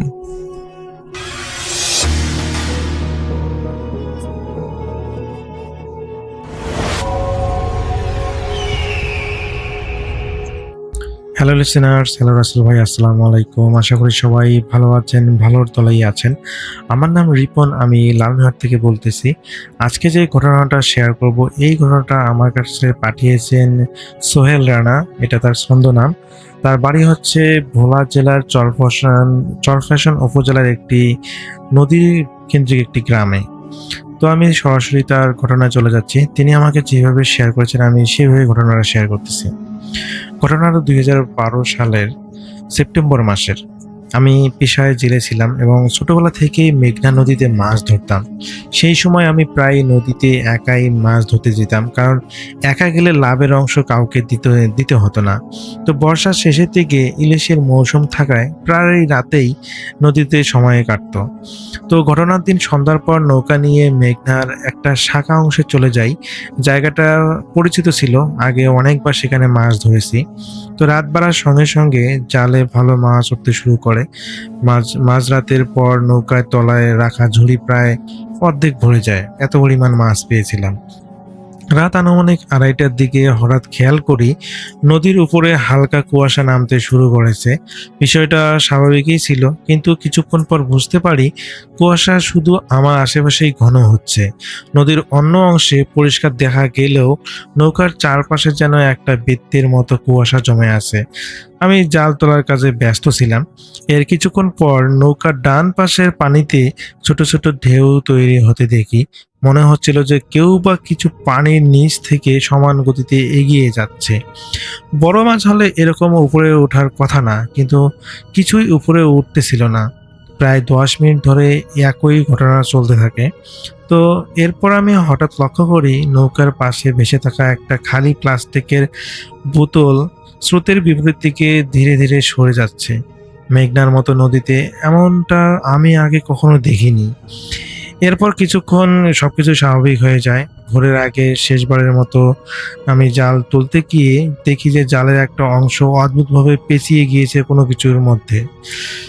তো জালটা খুলতে গিয়ে একটা বিষয় আমার চোখে পড়ে, সেটা হচ্ছে যে জালের সঙ্গে একটা পুরনো নীল রঙের রেইনকোটের অংশ আটকে আছে। রেইনকোটটা অনেক পুরনো হলেও কাপড় পুরোপুরি নষ্ট হয়নি। তো আমি বিষয়টা তেমন গুরুত্ব দেইনি।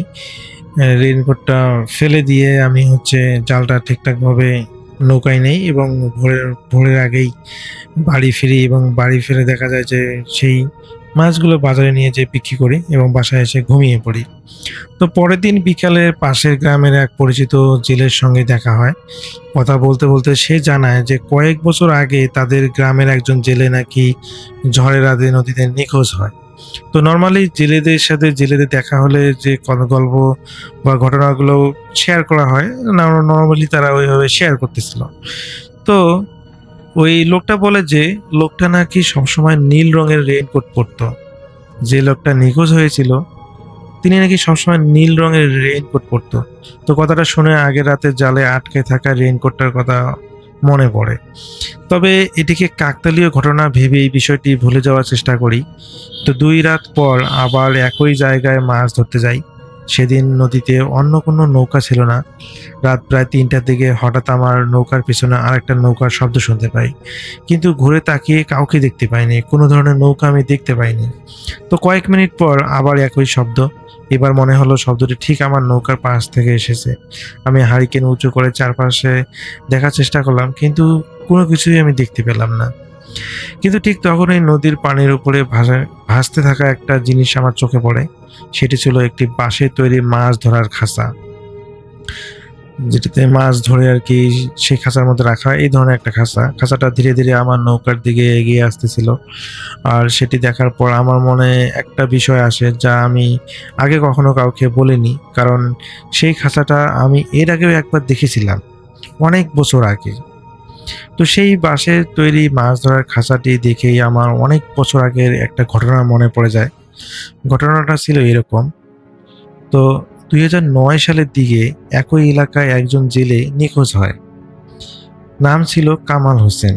তিনি আমাদের আত্মীয় ছিলেন না, তবে নদীতে মাছ ধরার কারণে সবাই তাকে চিনতো। আমিও এই কারণে তাকে আমি চিনতাম। তো নিখোঁজ হওয়ার পর তার নৌকা কয়েকদিন পরে উদ্ধার করা হয়েছিল, কিন্তু মানুষটাকে আর পাওয়া যায়নি। সেদিন তার নৌকায় যে কয়েকটা জিনিস পাওয়া গিয়েছিল তার মধ্যে একটা ছিল ঠিক এমন ধরনের খাঁচা যেমনটা আমি এখন দেখতেছি। তো নদীতে এমন খাঁচা অনেকেরই থাকে, তবুও অদ্ভুতভাবে বিষয়টি মাথায় ঘুরতে থাকে।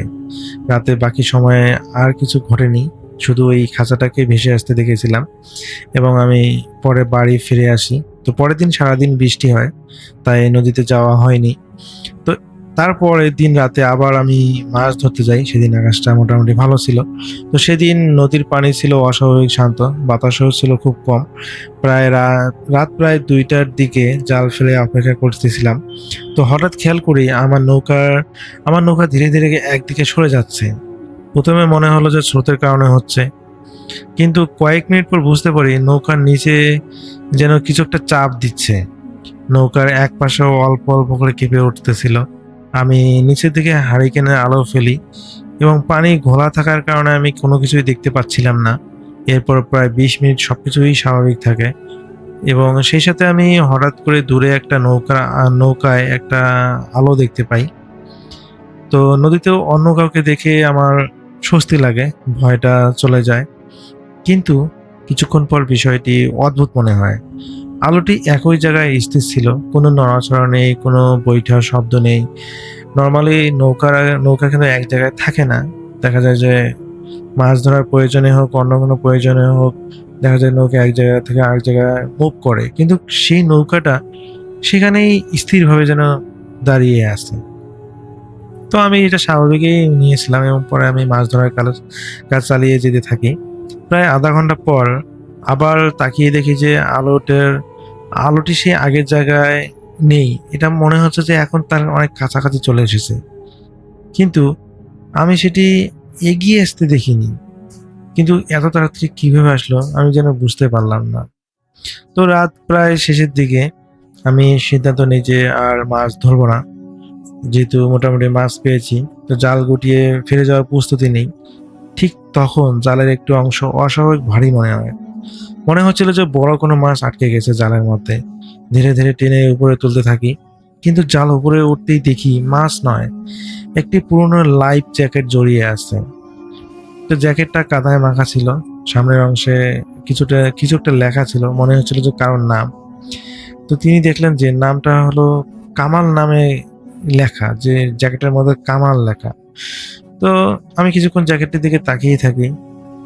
তবে অদ্ভুতভাবে আমার মনে হয় যে আবার যে সেই কামাল হোসেনের কথা, যেটা একটু আগে আমি যে ঘটনাটা বললাম। তো আমি সকালে বাড়ি ফিরি এবং জ্যাকেটটা বাসায় নিয়ে আসি, পরিষ্কার করি। তো ভিতরে আমি একটা সেলাই করা অংশ দেখতে পাই এবং সেই সেলাই করা অংশ যখন আমি ভালোভাবে লক্ষ্য করি, দেখতে পাই যে সেই সেলাই করা অংশের ভিতরে একটা কাগজ ছিল। এটা একটা চিরকুটের মতো, যেটা পলিথিনের ভিতরে ভাঁজ করা অবস্থায় ছিল, যার কারণে ভিতরে পানি ঢুকতে পারেনি এবং এটা নষ্ট হতে পারেনি। দেখা যায় যে অনেক দিন আগে হয়তোবা চিরকুটটা ছিল, যার কারণে চিরকুটটা মোটামুটি স্যাঁতস্যাঁতে এবং খুবই হালকা ছিল। এবং তিনি দেখেন যে সেখানে আহ, কিছু একটা লেখা ছিল, যেটা আসলে তিনি বুঝতে পারতেছেন না, যেহেতু তিনি পড়তে জানেন না।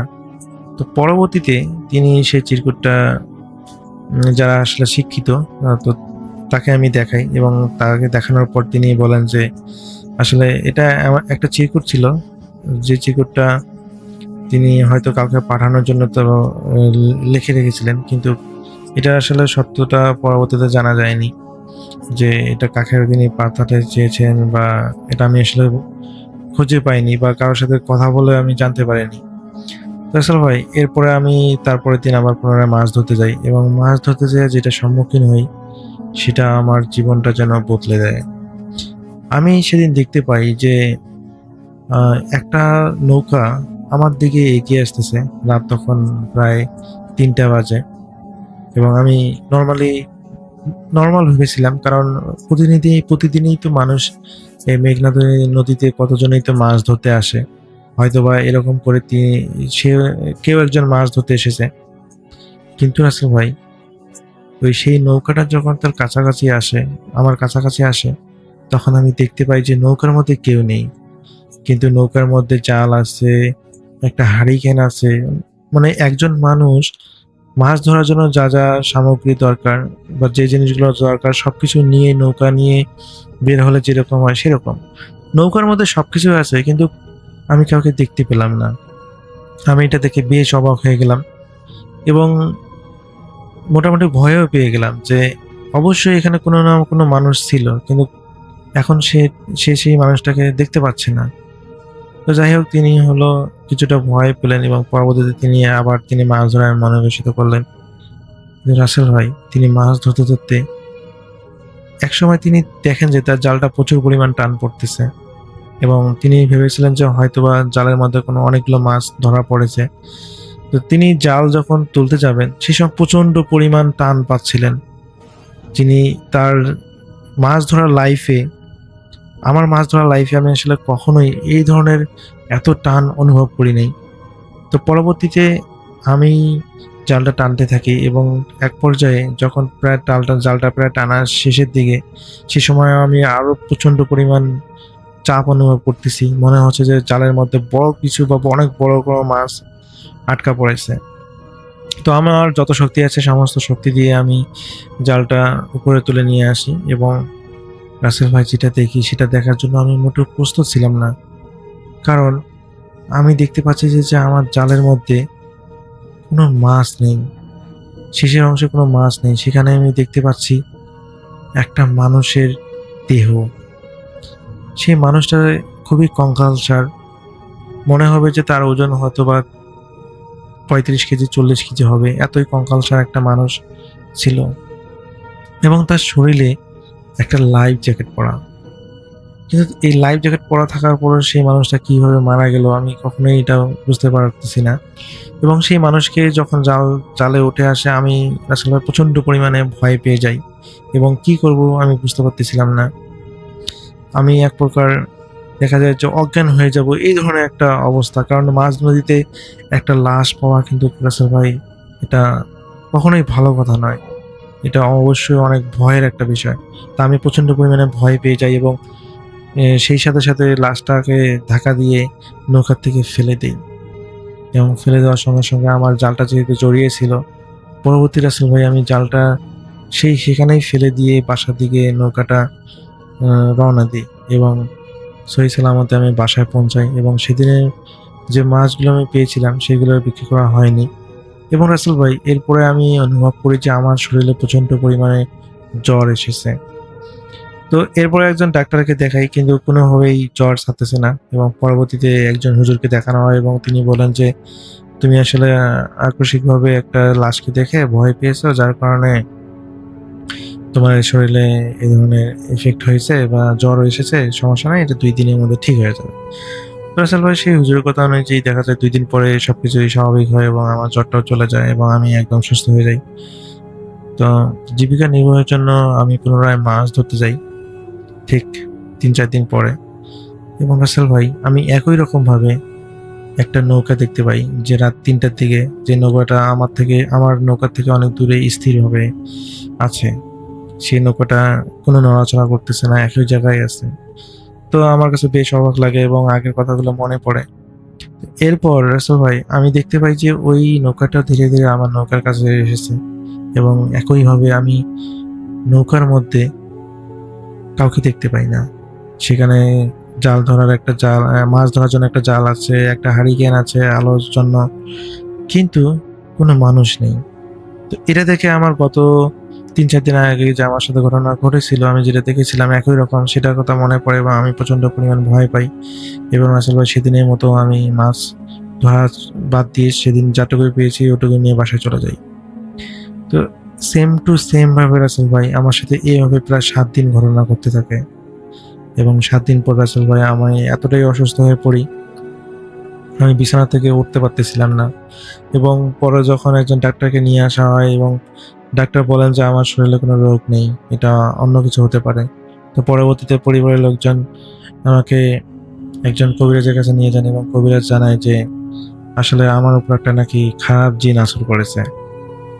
তো পরবর্তীতে সেই জিনটাকে যখন হাজির করা হয় এবং জিজ্ঞেস করা হয় যে তুমি একে কষ্ট দিচ্ছ কেন, আমাকে কষ্ট দিচ্ছ কেন, এটা যখন বলা হয় সেই জিনটাকে, তখন সেই জিনটা বলে যে আমি নাকি তাকে লাথি দিয়েছি। তো এখানে তান্ত্রিক জিজ্ঞেস করে যে তোমাকে আবার লাথি দিল কিভাবে? বলে যে আমাকে হলো আমি পানির মধ্যে ছিলাম, ও জালে আটকা পড়েছিলাম, সে হলো জালটা টেনে তার নৌকায় তুলেছিল আমার দেহ সহ, কিন্তু সে আমাকে সম্মান না দিয়ে আমাকে ধাক্কা মেরে পা দিয়ে ধাক্কা মেরে ফেলে দিয়েছে, আমি একে শাস্তি প্রদান করব।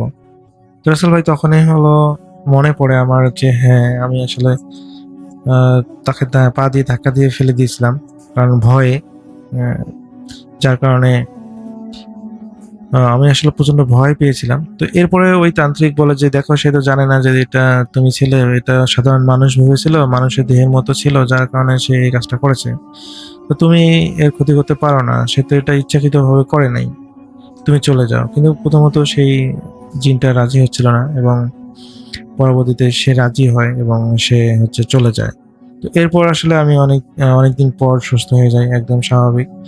কিন্তু রাসেল ভাই সেই দিনে এতটা পরিমাণ ভয় পেয়েছিলাম যে এরপর আমি আসলে মাছ ধরার সাহস আর পাইনি, আর বিশেষ করে রাতের বেলা আর কখনোই মাছ ধরতে সাহস পাইনি। দিনের বেলায় মাছ ধরতে যেতাম, রাতের বেলা গেলেও আমি কখনো একা যাইনি, পরে গ্রুপিং হয়ে আশেপাশে যে জেলেরা ছিল তাদের সাথে গ্রুপিং হয়ে আমি মাছ ধরতে যেতাম, কিন্তু কখনোই একা একা মাছ ধরতে যাওয়ার আমি সাহস পাইনি। রাসেল ভাই, এটা ছিল আমার ঘটনা। ঘটনা যদি ভালো লেগে থাকে তাহলে শেয়ার করবেন। আমার নাম সোহেল, এটা ছন্দ নাম, সঙ্গত কারণে আমি আমার নামটা শেয়ার করতেছি না। বাড়ি হচ্ছে ভোলা জেলার চরফ্যাশন উপজেলার একটি নদীকেন্দ্রিক গ্রামে। যারা চরফ্যাশন এলাকায় ঘটনা শুনতেছেন তারা হয়তো বা এই ঘটনার সম্পর্কে হয়তো নতুন কোনো ঘটনা জানতে পারবেন। তো রাসেল ভাই, এটাই ছিল আমার ঘটনা। সবাই ভালো থাকবেন, সুস্থ থাকবেন। আল্লাহ হাফেজ।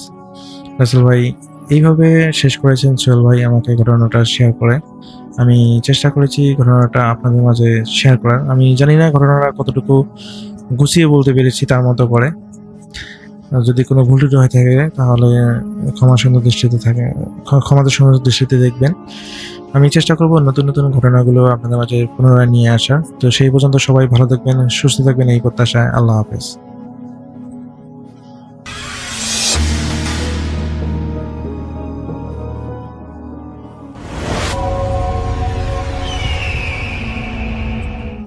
আসসালামু আলাইকুম লিসেনার্স, থ্যাংক ইউ রাসেল ভাই, আবারও আপনাকে জ্বালাতে চলে আসছি। আমি আজকে যে ঘটনাটা বলবো রাসেল ভাই, সেটা তো আফরিন নামের যে মেয়েটি, সেটা উনি একজন ইউনিভার্সিটির ছাত্রী, ঢাকার একটা ইউনিভার্সিটিতে পড়াশোনা করে। ওনার বাবা থাকতেন আমেরিকাতে, আর সাথে থাকে হচ্ছে মা, ভাই আর ভাই। ওদের বাসা হচ্ছে উত্তরায়। আমি উত্তরার কথাটা বললাম, উত্তরা একটা বাড়ি, তারা নিজেরাই বাড়িটা করেন আর কি।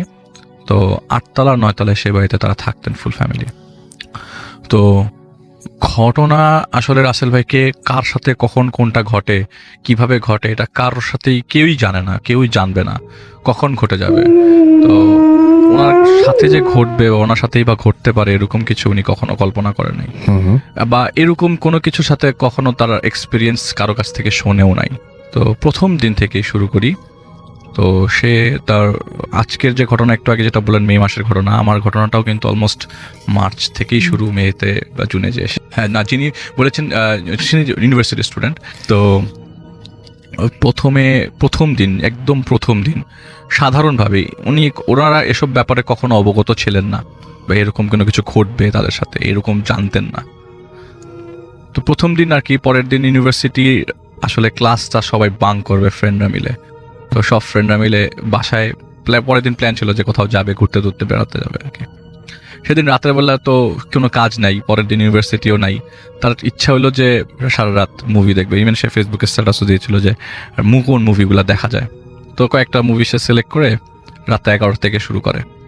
তো রাত 2টার দিকে তার মা তার রুমের মধ্যে ঢুকে যায়, ঢুকে বলে যায়, তুই ঘুমাচ্ছিস না কেন? তোর চোখের নিচে কালি পড়ে গেছে, তুই ঘুমা, এত রাত জাগছিস কেন? তোর ইউনিভার্সিটি নাই?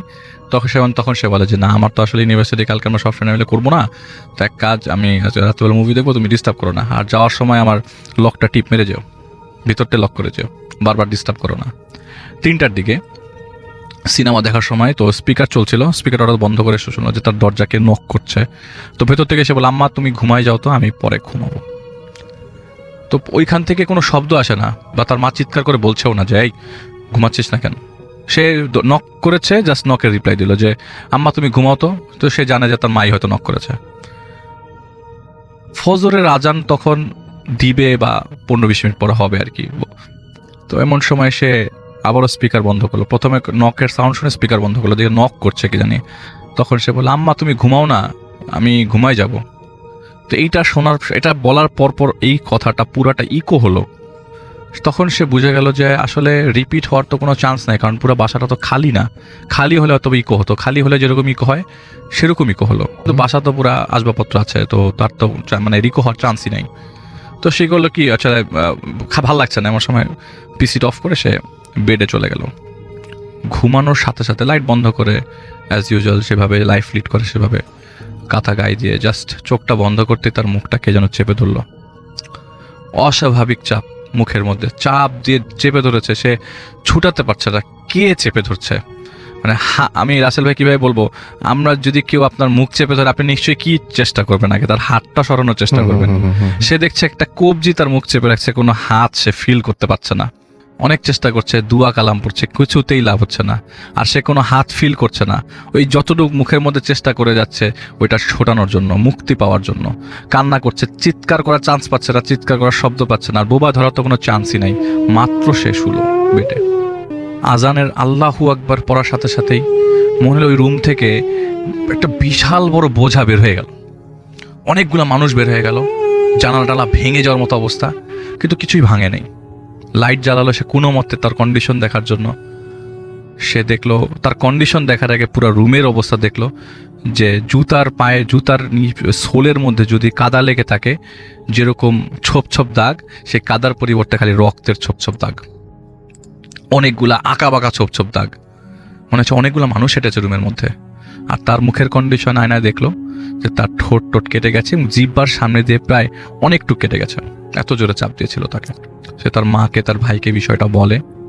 তার মা আর ভাই জিনিসটা প্রথমে শুনে তেমন একটা রিয়াকশন দিতে পারে নাই। যখন রুমে নিয়ে আসার পর দেখালো যে এই দেখো এই ছোপ ছোপ দাগ এই কোথার থেকে আসছে, আমি নিজে দিয়েছি রক্তের ছোপ ছোপ ছোপ দাগ, তখন তারা হতভম্ব, তারা কোনো কথা বলবার মতো ভাষা পাচ্ছিল না। তখন ভোর 4টা, কোনো মতে রাতটা কোনো মতে পার করে পরের দিন তারা মানে সে ডিসাইড করে যে এরকম ভাবে তো থাকা সম্ভব না, আর থাকলেও তার মাথার নিজেদের ফ্ল্যাট, তার মার সাথে থাকতে হবে, কিছু একটা ব্যবস্থা তো করতে হবে। সে তার মার সাথে সেদিন রাতের থেকে থাকা শুরু করলো। মার্চ থেকে রাসেল ভাই বললাম যে মার্চ গড়িয়ে মে চলে আসলো, এর মাঝে সে যতদিন তার মার সাথে শুয়েছিল তেমন কোনো প্রবলেম হয় নাই। তো এরপরে পরীক্ষা, সেমিস্টারের পরীক্ষা, তো সে বলেছে যে আমাকে তো আমার রুমে থাকতে হবে, পড়তে হবে, মা তুমি একটা ব্যবস্থা করো, একটা মেয়ের একটা ব্যবস্থা করে আমার সাথে থাকতে পারে, ঘুমাতে পারে। আর তাদের বাসায় একটা বুয়া ছিল। এই ঘটনা শোনার পর আর ওই মুহূর্তে বুয়ার ওই রুম দেখার পর পরের দিন সে চাকরি ছেড়ে দেয়। তো ওই মেয়ে তার সাথে থাকা শুরু করলো। পরের দিন পরীক্ষা, রাত্রেবেলা পড়ছে, রাত্রে 1টার মধ্যে তার ঘুম চলে আসলো এবং সে ঘুমাতে যাওয়ার সময় ওই লাইট জ্বালিয়ে এসে ঘুমানো, ওই দিন থেকে লাইট জ্বালানো তার ঘুমানোর সময়। মার সাথে থাকা অবস্থায় লাইট জ্বালানো, তার মা আবার সহ্য করতে পারে না লাইট জ্বালানো অবস্থায়। তো সে শুলো, ঘুমালো, জাস্ট চোখ বন্ধ করলো, হঠাৎ করে একটা শব্দ হলো তার খাটের পাশেই জানালা। সে দেখলো জানালার বাইরে যে মেয়েটা তার সাথে ফ্লোরে ঘুমায় সেই মেয়েটা বাইরে দাঁড়িয়ে আছে, ভেসে আছে অবস্থা। মানে 8তলা রাসেল ভাই, 8তলা ইম্পসিবল। সে ডান পাশ কাত হয়ে দেখে মেয়েটা যে ফ্লোর যে জায়গায় শোয় সে জায়গায় মেয়েটা নাই। সে এক দৌড়ে তার মার কাছে যায়, আবারও মাকে জিনিসটা বলে, মা আবার ভাইকে জানায়, নিয়ে আসে তাদের রুমে। নিয়ে আসার পর দেখে মেয়েটা ফ্লোরে ঘুমোচ্ছে। এরকম ভাবে আরেকদিনও একটা হয়েছিল যে সে বাসায় আসার পর দেখে একটা লোক তার পিসির মধ্যে বসে আছে। তারপর মাকে যেয়ে দেখায়, মাকে ডাইকে নিয়ে এসে দেখে রুমের মধ্যে কেউ নাই। তো এরকম ঘটনাগুলা ঘটে যাওয়ার পর থেকে তার আর একার ওই রুমটার প্রতি তার ভরসা উঠে যায়, যে ওই রুমে থাকা যাবে না। সে তার মার সাথে থাকা শুরু করলো এবং পার্মানেন্টলি এখানে টেবিলও তার মার রুমে নিয়ে আসে।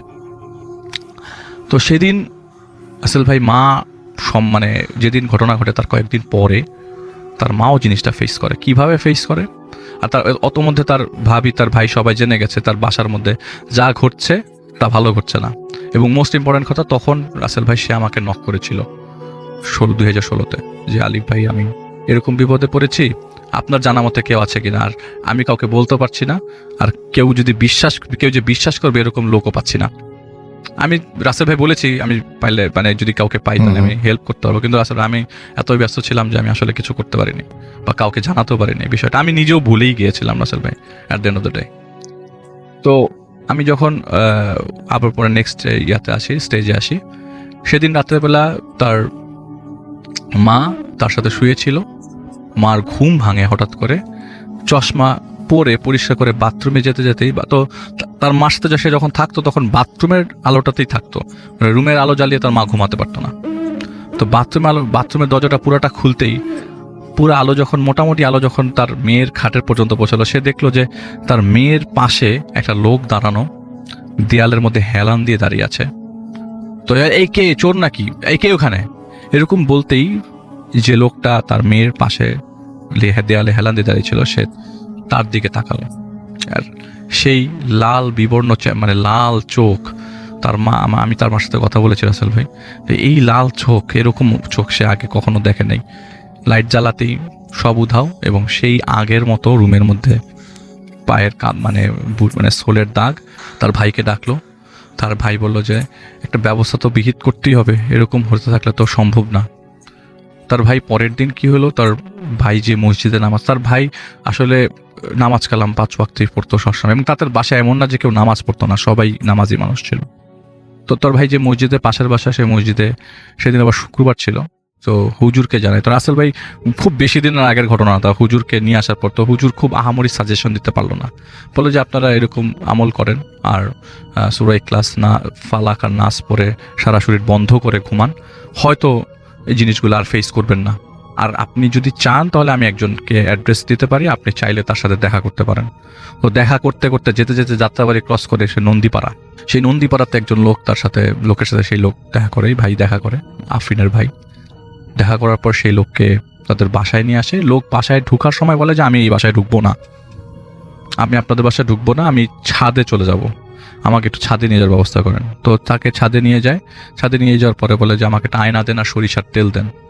আয়নার সরিষার তেলের মধ্যে কি জানি ঘুরালো, কিছুক্ষণ ঘুরানোর পর বলে যে আচ্ছা, আপনাদের বাসায় আমি যেতে পারবো মাগরিবের ওয়াক্তের পর, মাগরিবের নামাজের পর।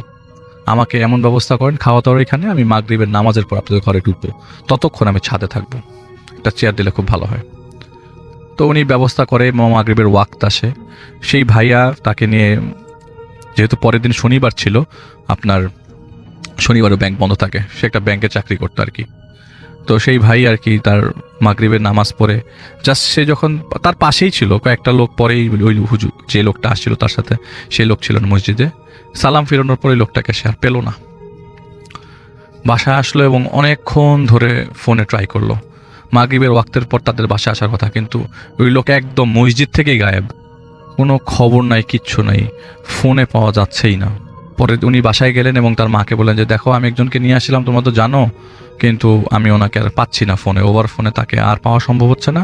তুমি এক কাজ করো, আমরা যদি দেখি যে এরকম কন্ডিশন আজকে রাতেও ঘটে, কালকেও ঘটে, তাহলে আমরা এই ফ্ল্যাট ছেড়ে অন্য বাসা নিয়ে নিব, এটা ভাড়া দিয়ে দিব। কারণ এইভাবে থাকা সম্ভব না। আফরিন ওর পড়াশোনা করতে পারছে না, কাউকে বলতে পারছে না, দেখা যায় কোনো না কোনো দিন দেখা যায় মুখে দাগ, খামচির দাগ, এগুলি খুব অস্বাভাবিক ঘটনা। এবং তার ওয়াইফ, মানে ওনার ওয়াইফও থাকতে চাচ্ছে না এই বাসার মধ্যে, কারণ ভয়ঙ্কর অবস্থা। তো রাসেল ভাই প্রতিদিন এরকম ঘটনা ঘটছে। ওই দিন রাতের বেলা, তো তার ওয়াইফ ওই দিন রাতের বেলা আবার তার শালা, মানে ওই ভাইয়াটার শালা আসে, মানে ওয়াইফের ভাই আর কি, যে এই যে ঘটনা ঘটছে এটা দেখার জন্য, যে তাদের বাসায় কি হচ্ছে না হচ্ছে। সে খুব সাহস করে চলে আসে বাসায় থাকার জন্য। সবচেয়ে আশ্চর্যজনক রাসেল ভাই, এটা কখনো সম্ভব হবে, মানে সম্ভব না, কখনো আমি এরকম ঘটনা শুনি নাই কারোর কাছে। সেদিন রাতের বেলা এই রুমের মধ্যে তার মা, মেয়ে আফরিনাপুর মা, উনি এবং তার ভাবি শোয়, এবং ভাবির যে ভাই তার দুলা ভাইয়ের সাথে তাদের রুমে শোয় আর কি।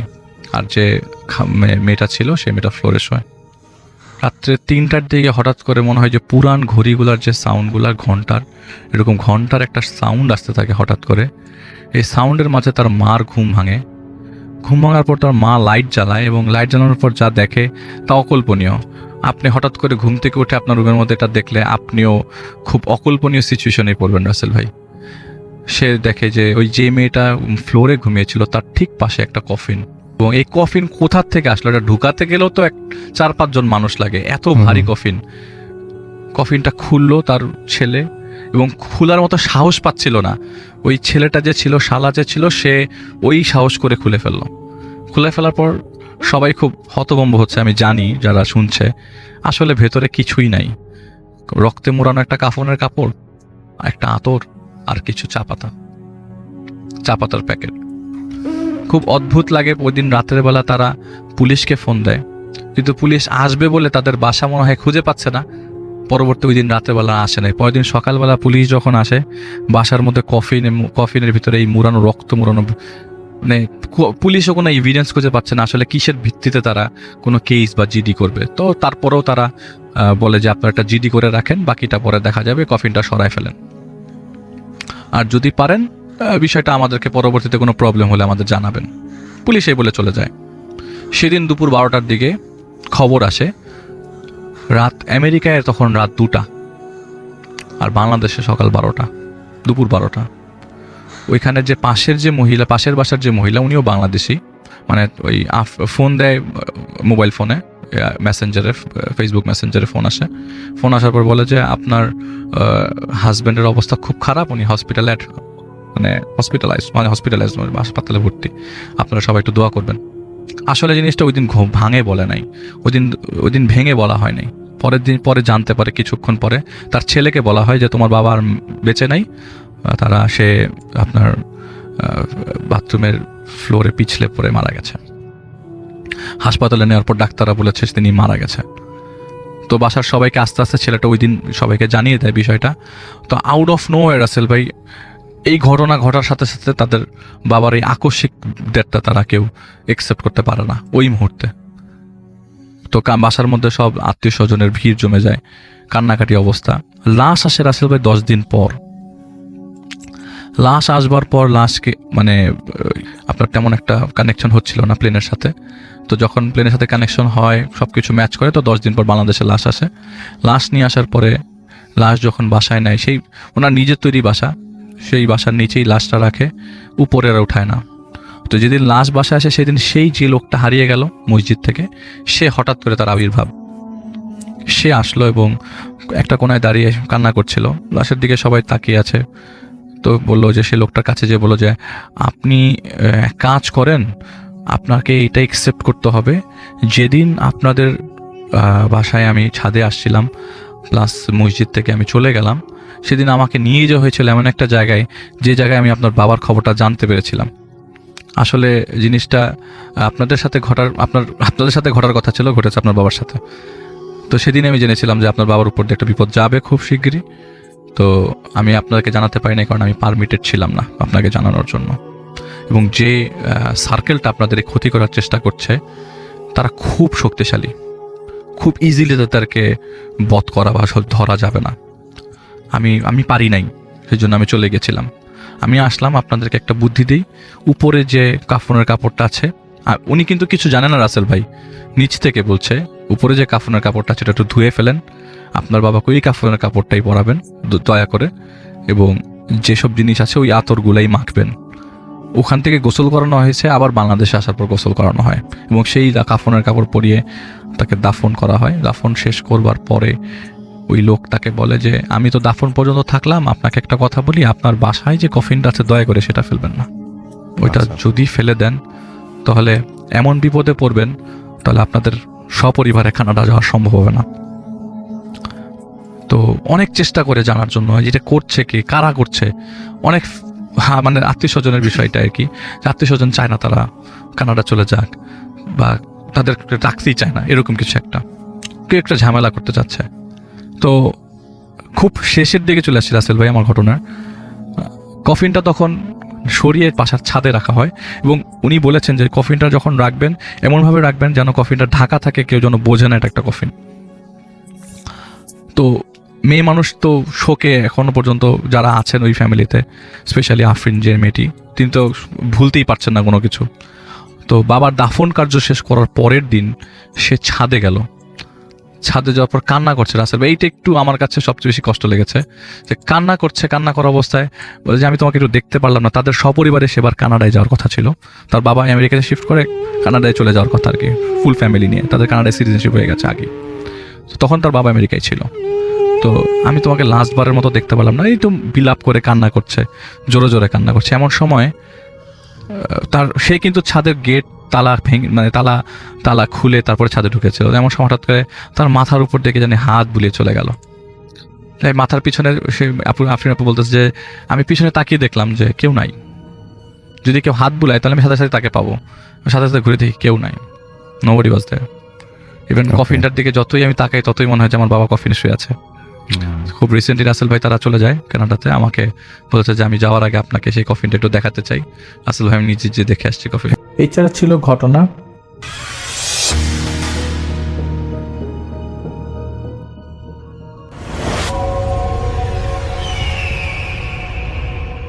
আসসালামু আলাইকুম, আমি সিফাত জাবের। তো আজকে আপনাদের মাঝে কিছু ঘটনা নিয়ে হাজির হয়েছি। তো ঘটনা শুরু করার আগে আমি একটু ব্যাকগ্রাউন্ড দিয়ে দিতে চাই ঘটনাটির। তো ঘটনাটি আসলে আসলে ঘটনাটি না, ঘটনাগুলো আমি বেশ কিছু ঘটনা একসাথে করে শেয়ার করার চেষ্টা করব আপনাদের মাঝে, যেহেতু ঘটনাগুলো একটি জায়গা কেন্দ্রিকই এবং সে জায়গা নিয়ে আমি কিছু ঘটনা এর আগেও আপনাদের সাথে বিচ্ছিন্নভাবে শেয়ার করেছি, কিন্তু আজকে চেষ্টা করব সবগুলো একসাথে বলতে। তো ঘটনাটা আসলে ঢাকার শহরের খুব কাছেই একটি এরিয়াতে একটি বাড়িকে কেন্দ্র করে। তো বাড়িটা সম্পর্কে বলতে গেলে বাড়িটা প্রায় বিশাল বড়, প্রায় 80 বিঘা জায়গার উপর অবস্থিত এবং সেখানে বেশ কিছু আর কি একটা বড় পরিবারের বসবাস বলা যায় এবং যার যার নিজস্ব ঘর বাড়ি সেখানে আছে সেই জায়গাটার ভিতরে, বাট সেটা সারাউন্ডেড, তাদের একটা নিজস্ব বাউন্ডারি করা এরিয়া আর কি, বাট সবাই একই জায়গার উপরেই থাকে আর কি। তো জায়গাটা সম্পূর্ণই বলতে গেলে গাছপালায় ঘেরা, অনেক বড় বড় পুরাতন গাছ সেখানে আছে এবং বাড়িটার যদি একটু বর্ণনা দিই তাহলে বলতে গেলে বাড়িটাতে ঢুকতে গেলে প্রথমে তাদের যে মূল ফটক, তো সেখান থেকে ঢোকার পরে একটি লম্বা রাস্তা চলে গিয়েছে একদম সেই জায়গার শেষ মাথা পর্যন্ত এবং তার ডানে বামে বিভিন্ন পরিবারের বসবাস, একই ফ্যামিলির এবং বংশ, কিন্তু আলাদা আলাদা পরিবার। তো তাদের সেখানে প্রত্যেকের সাথেই কম বেশি বিভিন্ন ঘটনা বিভিন্ন সময় ঘটে এসেছে এবং এটা বলতে গেলে অনেকটা তাদের কাছে এখন নর্মাল বিষয় হয়ে গেছে যে আর কি এগুলা ঘটবেই, তারা এটার সাথে আর কি অনেকটা ইউজ টু হয়ে গেছে। তো যে আমি যে রাস্তাটার কথা বললাম, তো একটা পর্যায়ে যে রাস্তা থেকে আরেকটা রাস্তা ডান দিকে চলে গিয়েছে এবং সেটাও একদম সেই শেষ মাথা পর্যন্ত, সেই জায়গাটা শেষ মাথা পর্যন্ত চলে গেছে এবং সে জায়গাটা শেষ মাথা হলো একটা বিশাল আকৃতির পুকুর আছে এবং পুকুরটাও চারদিকে অনেক পুরাতন বড় বড় গাছে ঘেরা এবং অনেকটা দিনের বেলাও অনেকটা ভয় লাগে সেখানে যেতে, এরকম পরিবেশ সেখানে, আর খুব একটা মানুষজনও সেখানে যায় না তো প্রয়োজন ছাড়া। তো শুরুতে আমি আপনাদেরকে সেই পুকুরটা নিয়েই কিছু কথা বলি। সেখানে আমার নিজের সাথেও ঘটে যাওয়া ঘটনা আছে এবং সেটা আমার কোনো এক আত্মীয়র বাড়ি, তো আমার সেখানে যাওয়া হয় মাঝে মাঝে এবং বিভিন্ন সময় আমি বিভিন্ন ঘটনা শুনেছি তাদের থেকে। তো সেই পুকুরের যে ব্যাপারটা, তো পুকুরটা তো অনেক পুরাতন, সেই বাড়িটাই আসলে অনেক পুরাতন, অনেক আদি এবং সেখানকার গাছগুলা দেখলেই বোঝা যায় এটা কত আগের জায়গা। তো অনেক শত বছর পুরাতন গাছ সেখানে আছে। তো সে পুকুর নিয়ে প্রথম যে ঘটনাটা সেটা হচ্ছে সে পুকুরের ওই পারে কোনো বাউন্ডারি নেই, তো আলটিমেটলি ওই পারে অন্য মানুষের বসতি আছে, অন্যদের বাসা আছে, তো তারাও মাঝে মাঝে পুকুরটা ব্যবহার করে। তো যে ঘটনা ঘটে সে বাড়িতে এক মহিলা ফজরের আজানের আগে উঠে সে পুকুরে অজু করতে যায়। তো তখনও ফজরের আজান দেয়নি, এরকম একটা সময়, রাত, গভীর রাত। তো সে অজু করতে যেয়ে দেখে পুকুরের মাঝে একটি বড় বিশাল আকৃতির একটা মানুষ টাইপের দেহ ভাসছে এবং সেটা আসলে ছিল একটি স্কন্ধকাটা। আমরা স্কন্ধকাটা নামেই সেই জিনিসটাকে চিনি, কোন একটা ক্রিয়েচার। তো স্কন্ধকাটার যদি একটু বর্ণনা দিই, সেটা হচ্ছে ওদের হলো মাথা থাকে না এবং চোখগুলো বুকের মধ্যে থাকে এবং জল করে আর কি, রাতের বেলাও জ্বলে। তো এটা সেখানকার একটা মিথ টাইপের বা কোন একটা ক্রিয়েচার, এটা সেখানকার মানুষজন বা আমরাও জিনিসটা এভাবেই চিনে থাকি। তো যে ঘটনা ঘটে যে সেই স্কন্ধকাটা সে পুকুরের ঠিক মাঝ বরাবর বাতাসে ভাসছে পানির উপরে। তো সেই মহিলা যখন অজু করতে যায় এবং সেটা দেখার সাথে সাথে ওটার সাথে তার আই কন্টাক্ট হয় এবং সেই জিনিসটা তাকে কাছে ডাকে, ইশারা করে ডাকে এবং ওই মহিলা সেটা দেখে সাথে সাথে অজ্ঞান হয়ে সেখানে পড়ে যায় এবং একটু পরে যখন বাসার লোকজন তার কোনো খোঁজ পাচ্ছে না, তো তখন সেখানে যায় এবং তাকে সেখান থেকে উদ্ধার করে। তো এরপরে যেটা হয় যে সেই মহিলা সেদিন থেকে, ঘটনাটা প্রায় 2-2.5 বছর আগের, তো সেদিন থেকেই সেই মহিলা মানসিকভাবে বিপর্যস্ত, অনেকটা বলতে গেলে পাগল টাইপের হয়ে গেছে এবং উনি আজ পর্যন্ত স্বাভাবিক হয়নি। তো শেষ পর্যন্ত আর কি ওনার চিকিৎসাও করা হয়েছে বিভিন্নভাবে, বিভিন্ন জায়গায় নিয়ে চিকিৎসার চেষ্টা করেছে, বাট কোনো কাজ হয়নি। সে তারপরে থেকে যেমন ছিল ওইরকমই আছে। তো এটা ছিল একটি ঘটনা। তো আরেকটা ঘটনা হলো যে সেটা আমার সাথেই ঘটে যায়। এই ঘটনাটা আমি এর আগেও শেয়ার করেছিলাম আপনাদের সাথে, বাট আমি আজকে আবার একটু বলি। সেটা হচ্ছে আমি গিয়েছিলাম যখন, তো আমার আরো কিছু আত্মীয় ছিল আমার সাথে সেই বাড়ির। তো পুকুর পাড়ে আমরা মোটামুটি 7:30টার দিকে যাই।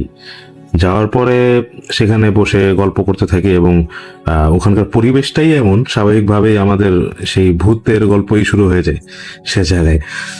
তো ভূতের গল্প করতে করতে এবং সেখানে বসেই কিন্তু আমি যে আগের এই ঘটনাটা শুনেছি। তো এই ঘটনার শোনার সাথে সাথেই যেটা খেয়াল করলাম যে পুকুরের চারদিকের যে গাছগুলা, তো সেগুলো একদম স্বাভাবিক আছে, কিন্তু আমাদের মাথার উপরে যে গাছ কয়টা আছে সে গাছগুলা খুব বাতাসে দুলছে আর কি, মনে হচ্ছে ঝড় আসছে এরকম ভাবে দুলছে। কিন্তু তখনই আমি খেয়াল করলাম যে অন্যান্য গাছের দিকেও, বাট ওগুলা একদম স্থির, কোনো একদম পাতাও নড়ে না এরকম একটা অবস্থা। কিন্তু আমাদের মাথার উপরে গাছগুলা খুব নড়াচড়া করছে বাতাসে, নড়াচড়ার মাধ্যমে, এবং খুব শব্দও হচ্ছিল সেখানে, বাতাসের শব্দ পাচ্ছিলাম। কিন্তু আমাদের গায়ে কিন্তু আবার কোনো বাতাস লাগছিল না, আমরা নর্মাল ছিলাম সেখানে। তো এটা আমার কাছে একটু অস্বাভাবিক লাগে, তারপরেও খুব একটা পাত্তা দিইনি, কারণ তখন প্রায় 7:30 পৌনে 8টার মতো বাজে সন্ধ্যা। তো ওই সময়টাতে খুব একটা এই ধরনের জিনিস এক্সপেক্ট করে না মানুষ। তো আমিও সেটাই করেছিলাম। তো এরপরে কথা বলতে বলতে পুকুর পাড়ের যে আসার যে রাস্তাটা আমি বললাম, সেই রাস্তা থেকে আরেকটা চিকন মেঠো পথের মতো জঙ্গলের ভিতর দিয়ে একটা রাস্তা আবার বাড়ির বাইরের দিকে চলে গেছে। সেটা দিনের বেলা কিছু এলাকার মানুষজন বা লোকাল মানুষজন সে রাস্তাটা ব্যবহার করে, কিন্তু রাতের বেলা সেখানে তেমন কেউ আসে না, কারণ ওটা এতই ঘন জঙ্গল টাইপের জায়গা যে আর কি চলতে ফিরতে সমস্যা হয় মানুষের রাতের বেলা। তো আমি যেটা খেয়াল করলাম যে একটা শব্দ আসছে সেই রাস্তাটা থেকে, মনে হয় যে কেউ হেঁটে আসছে আমাদের দিকে। তো পাতা পাড়ায় পাড়ায় আসলে যে পাতার যে শব্দটা হয়, তো পাতা পড়ার শব্দ আর পাতা পাড়ায় কেউ গেলে যে শব্দ, দুইটার মধ্যে কিন্তু বেশ তফাৎ আছে। তো আমি সেই শব্দটাই পেয়েছি যে পাতা পাড়ায় কেউ আসছে। তো আমি মনে করছি যে কেউ হয়তো বাড়ি থেকে আসছে বা ওই দিক থেকে কেউ আসতেছে মানুষ, এইভাবে চিন্তা করছি। তো সাথে সাথে ওখানে তাকানোর সাথে সাথে দেখলাম কোনো লাইট নেই বা কিছু নেই, কারণ ওই রাস্তায় লাইট ছাড়া আসলে চলাচল করা অসম্ভব এক কথায় রাতের বেলা। তো কেউ নাই, এবং আমি সেটা দেখার সাথে সাথে আমার ভিতরে একদম একটা অন্যরকম ফিলিং হলো যে না, এটা স্বাভাবিক কিছু না। এবং সাথে সাথে আমি ফোনের লাইটটা অন করে ওইদিকে ধরলাম, ধরে একদম রিফ্লেক্স থেকে আমি বললাম যে কে, এবং এটা বলার সাথে সাথে সেই শব্দটা একদম ততক্ষণে একদম পুকুর পাড়ের ঘাটের কাছাকাছি চলে আসছে, একদম প্রায় ধরেন 5-10 মিটার দূরে আমাদের থেকে। এরকম অবস্থায় শব্দ পাচ্ছি কিন্তু কাউকে দেখছি না, তখনই আমি লাইটটা ধরছি আর কি। তো ধরার পরে সাথে সাথে শব্দটা থেমে গেল এবং কিচ্ছু নাই। আমি লাইট ধরে দেখলাম কিছু মানুষ টানুষ কিছু নেই, কোনো প্রাণীও নেই। হয়তো কুকুর টুকুরও থাকতে পারে, এরকমও হতে পারে, এটাও ভাবছিলাম, বাট দেখলাম যে কোনো কিছুই নেই সেখানে। তো তখন আমি ফিল করলাম যে না, এই জায়গাটায় সমস্যা আছে। তো আমি এখন একটা হিন্ট দিয়ে রাখি যে এই পুকুর পাড়ের যে রাস্তাটা বাড়ি থেকে আসছে, তো সেই রাস্তাটা হচ্ছে উত্তর দক্ষিণ বরাবর। তো যাই হোক, পরে আমি এই রাস্তাটার ব্যাপারে একটু বলবো আপনাদের সাথে। তো তখন আমি আমার সাথে যে আত্মীয়রা ছিল তাদেরকে আমি বললাম যে চলো, এখানে আমার কাছে খুব একটা সুবিধা লাগতেছে না, চলো বাসায় চলে যাই। তো তখন আমরা সবাই উঠে বাসার দিকে রওনা দিয়ে চলে গেলাম। তো বাসায় যে আমাদের আমার এক সিনিয়র আত্মীয় উনি আছে, তো ওনাকে আমি যে ঘটনা খুব ফার্স্টে আমি বলিনি। তো আমি তাকে জিজ্ঞেস করলাম যে আপনাদের এখানে কি কোনো অসুবিধা আছে এই ধরনের বা কিছু, আমার কাছে মনে হইলো বা কিছু। তখন সে জাস্ট এক কথায় উত্তর দিল যে হ্যাঁ, এখানে তো সমস্যা আছে, এই জিনিস একটা খারাপ জিনিস আছে। তো এই জিনিসটা হলো উত্তর দক্ষিণ বরাবর মূলত চলাচল করে, এটা তার চলাচলের পথ। তো তখনই আমি মিলিয়ে নিলাম যে আচ্ছা, পুকুরের রাস্তাটা তো উত্তর দক্ষিণ বরাবর।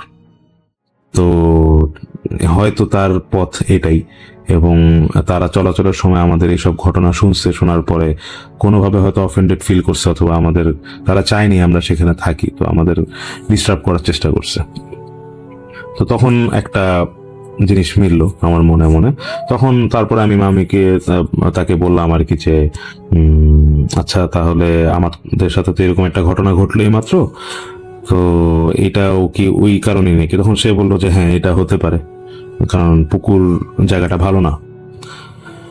তো যাই হোক, ওই দিনের মতো আমার ঘটনা শেষ। তো পরে আমি চলে আসি তো আমার মতো।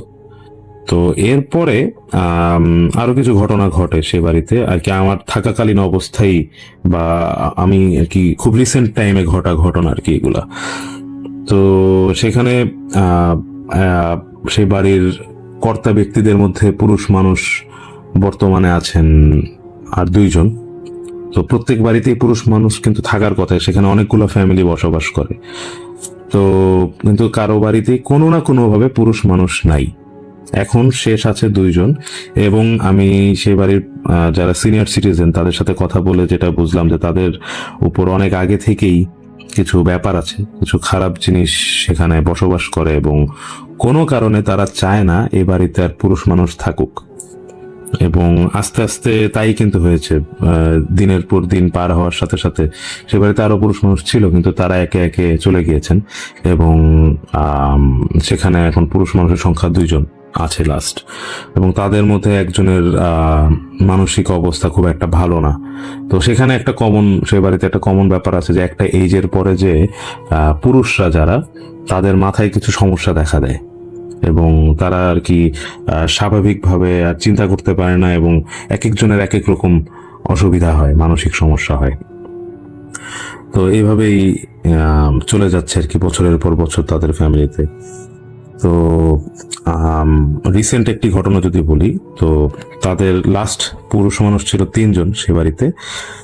তো যে 2 জন আছে তারা তো আছেই, তো আরেকজন সেও এরকম, সে খুব স্বাভাবিক ছিল, খুব হাসি খুশি মানুষ, এবং সবার সাথে মিলেমিশে চলতো।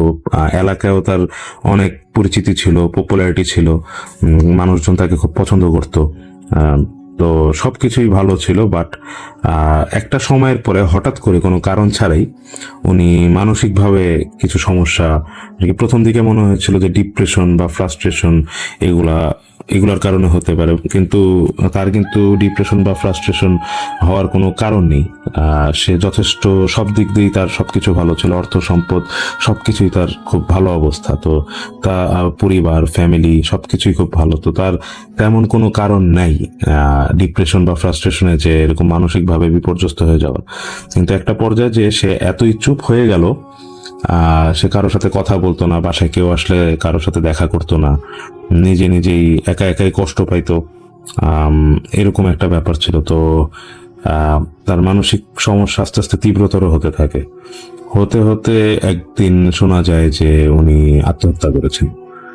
কিন্তু এটা আমরা সবাই জানি যে উনি যেরকম মানুষ, সেখানে আত্মহত্যা করার কোনো প্রশ্নই আসে না সেরকম একটা মানুষের, কিন্তু সে সেটাই করে, এবং ঠিক দুপুর 12টা 12:30টার দিকে সে কাজটা করে। তো এই ঘটনাটা কেউই স্বাভাবিকভাবে নেয়নি, এবং এটা সবাই জানে, তার এলাকার মানুষজন সবাই জানে যে এটা আসলে আত্মহত্যা না, এটা অন্য কোনো কিছু। হয়তো লজিক্যালি মানুষজন বলছে যে এটা হয়তো সে তার মানসিক ডিপ্রেশন বা অশান্তি এসব কারণে সে এগুলা করছে, বা সে মানসিকভাবে ঠিক ছিল না, স্বাভাবিক ছিল না, পাগল ছিল, তো এর জন্য তার এটা আত্মহত্যা হিসেবে গণনা করা যায় না। কিন্তু তার বাড়ির মানুষজনের আরেক কথা যে কোনো একটা শক্তি তাকে এই কাজে আর কি প্রভাবিত করেছে। তো এই ঘটনা গেল, আমিও তাকে চিনতাম এবং আমি জানতাম যে সে আসলে এরকম কিছু করার মতো মানুষ না, তার হ্যাপি ফ্যামিলি আছে, সবকিছু আছে, তো কোনো কারণই নেই। আচ্ছা, তো এটাই গেল। তো উনি মারা যাবার কয়েকদিন পরে আরেকটা ঘটনা ঘটলো। প্রায় ধরেন সপ্তাহখানেক পর থেকেই প্রবলেম হওয়া শুরু হয় তাদের বাসায়। তো তার 2 মেয়ে আছে, তার স্ত্রী আছেন। তো তারা যখন বাসায় থাকতো, তো বাইরে অনেক শব্দ হইতো, বাসার বাইরে অনেক রকম। এবং অনেক এর আগে আরো কিছু গেস্ট আসছিল, তাদের বাসায় এরকম অবস্থা ছিল। তো সেই সময়ে সবাই শুনতে পেয়েছে যে বাইরে আর কি কোনো ভারী গলার মানুষ গম গম শব্দে কথা বলতেছে, কিন্তু কি কথা বলতেছে এটা কেউ আইডেন্টিফাই করতে পারেনি, কোন ভাষায় কথা বলতেছে এই জিনিসগুলো কেউ আসলে আইডেন্টিফাই করতে পারেনি। কিন্তু সবাই শুনতে পেয়েছে যে সেখানে আর কি কেউ আর কি কিছু একটা বলছে, দুইটা মানুষ কথা বলছে একে অপরের সাথে। তো তারা এরপর চেষ্টাগুলো জানলা দিয়ে পর্দা হালকা সরিয়ে দেখার যে বাইরে কে আছে। তো বাইরে যখনই তাকাইছে তখন দেখা যায় কেউ নাই, কিচ্ছু নাই, এবং কথাটাও সাথে সাথে বন্ধ হয়ে যায়, কথাবার্তাগুলা। তো এরকম একটা জিনিস ঘটনা ঘটে। তারপরে সে বাড়িতে রেগুলার বেসিসে রাতের বেলা জানালার গ্লাসে নক করতো কেউ একজন, দরজায় বাড়ি দিত। তাদের বাসার যে মেইন দরজাটা সেটা স্টেনলেস স্টিলের একটা দরজা। তো সেই দরজায় অনেক জোরে জোরে আঘাতের শব্দ পেত রাতের বেলা, মাঝরাতে। তো এই জিনিসগুলা ঘটতো এবং তারা আসলে খুবই ভয় পেত। তো এরপরে তারা একজন এক্সপার্টের সাথে কথা বলেন, রিলিজিয়াস এক্সপার্ট, যারা এইসব জিনিসের চিকিৎসা করে থাকেন বা এইসব জিনিসের এইসব পরিস্থিতি ট্যাকেল করে থাকেন আর কি। তো কথা বলার পরে উনি চেষ্টা করেছেন বিভিন্ন পন্থায়, কিন্তু একটা পর্যায়ে যে উনিও হার মেনে বলেছেন যে এটা আসলে আমার পক্ষে সম্ভব না, আমার চেয়ে আরো বড় কাউকে নিয়ে আসেন, এটা আমার আমার আমার যতটুকু ক্ষমতা আছে এর মধ্যে এটা করা সম্ভব না, কারণ যে জিনিসটা আছে এটা অনেক পাওয়ারফুল, তো এটা আমাকে দেওয়া হবে না। তো এটা বলে উনি চলে গিয়েছে। তো এরকম আরো অনেক কয়েকজনকে তারা আনছিল, আনার পরেও তাদেরও একই কথাই ছিল যে তারা পারবে না। তো বর্তমানে বাড়িটার অবস্থা এখন ওইরকমই আছে। তো এর আগেও কিন্তু সে বাড়ির বিভিন্ন মানুষজন চেষ্টা করছে এই জিনিসগুলোর সাথে মোকাবেলা করার, এবং তারা একে একে চলে গিয়েছে। পুরুষ মানুষরাই চেষ্টা করেছিল, অবশ্যই বাড়ির কর্তা ব্যক্তিরা যারা আছেন ছিল। তো তারা কিন্তু একে একে বিভিন্নভাবে চলে গিয়েছেন, অস্বাভাবিকভাবেই। প্রত্যেকের মৃত্যুই ছিল অস্বাভাবিক। তো এটা একটা ঘটনা। তো এরপরে আমাদের ধর্মীয় কায়দায় তারা নিজেরা বাসায় বসে যে কাজগুলা করা যায় এই কাজগুলা তারা চেষ্টা করে। তো এখন কিছুটা বাসার ভিতরের সমস্যাগুলো নিস্তার হয়েছে, কিন্তু রাতের বেলা এখনো সেই বাড়িটা তো অনেক বড়, সেই এরিয়া রাস্তা ধরে হাঁটা চলা বা বাইরে বের হওয়া এগুলো তারা অ্যাভয়েড করার চেষ্টা করে। একান্ত প্রয়োজন না হলে তারা বাসা থেকে বের হয় না। তো এরকম একটা অবস্থা হয়ে গেছে। এবং তার কয়েকদিন পরে আরেকটা ঘটনা ঘটে যে সেই বাড়িতে আর কি যে উঁচা উঁচা গাছ আছে, অনেক পুরাতন অনেক বড় বড় গাছ, তো অনেক উঁচু, প্রায় বলতে গেলে 60-70 ফিট উঁচু এক একটা গাছ। তো তারা খেয়াল করে যে বাড়ির এক প্রান্ত থেকে অলমোস্ট আরেক প্রান্ত অথবা অর্ধেক জায়গা পর্যন্ত, এরকম জায়গা জুড়ে, তো এক গাছের একদম মগ ডাল থেকে আরেক গাছ পর্যন্ত বিভিন্ন রঙের সুতা টাঙানো, লাল, সবুজ, নীল এরকম সুতা টাঙানো। কিন্তু ওই গাছের ওই মগ ডালে উঠে ওইভাবে এটা টাঙানো সম্ভব না, এবং তারা তো বাড়ির লোক, তারা তো জানেই যে ওখানে তারা কেউ উঠে নেই, বা ওই বাড়িতে তো কেউ বাইরের মানুষও ঢোকে না। তো এগুলা কেউই করেনি, এবং অনেকটা অসম্ভবই যে এমন এক জায়গায় সুতাগুলো বাঁধা আর কি। তো তখন তারা বুঝতে পারে যে এটা আসলে কোনো মানুষের কাজ না, তো ওখানে যে জিনিসগুলো থাকে তাদেরই হয়তো কোনো একটা কিছু আছে আর কি। তো এটা ছিল আরেকটা ঘটনা আর কি সেই বাড়িকে নিয়ে। তো আসলে শেষমেশ সেই বাড়ির মানুষজনের সাথে কথা বলে যেটা বুঝতে পারি যে তাদের আদি পুরুষদের কেউ একজন কোনো খারাপ চর্চা করেছিলেন তাদের উপরে, যেটাকে আমরা অনেকটা ব্ল্যাক ম্যাজিক নামে চিনি, বা এই ধরনের কিছু একটা হয়তো করেছিলেন, এবং সেটার প্রভাব আজ পর্যন্ত যায়নি, এবং কেউ আজ পর্যন্ত সেটার সমাধানও করতে পারেনি।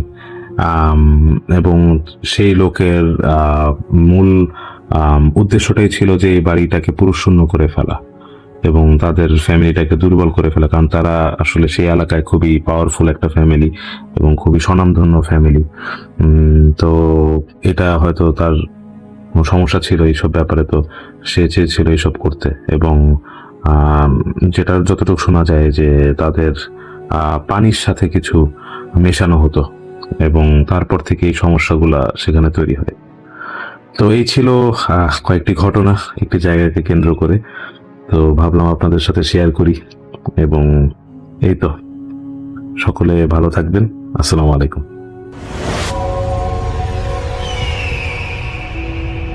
হ্যালো লিসেনার্স, আশা করি ঘটনাগুলো আপনাদের ভালো লেগেছে। আমি চেষ্টা করেছি বাছাই করে ঘটনাগুলো আপনাদের মাঝে শেয়ার করার। আমি প্রতিদিনই ঘটনাগুলো বাছাই করে আপনাদের মাঝে একটি করে এপিসোড শেয়ার করার চেষ্টা করি। যদি আমার ঘটনাগুলো একটু ভালো লাগে তাহলে অবশ্যই এই চ্যানেলটি সাবস্ক্রাইব করবেন।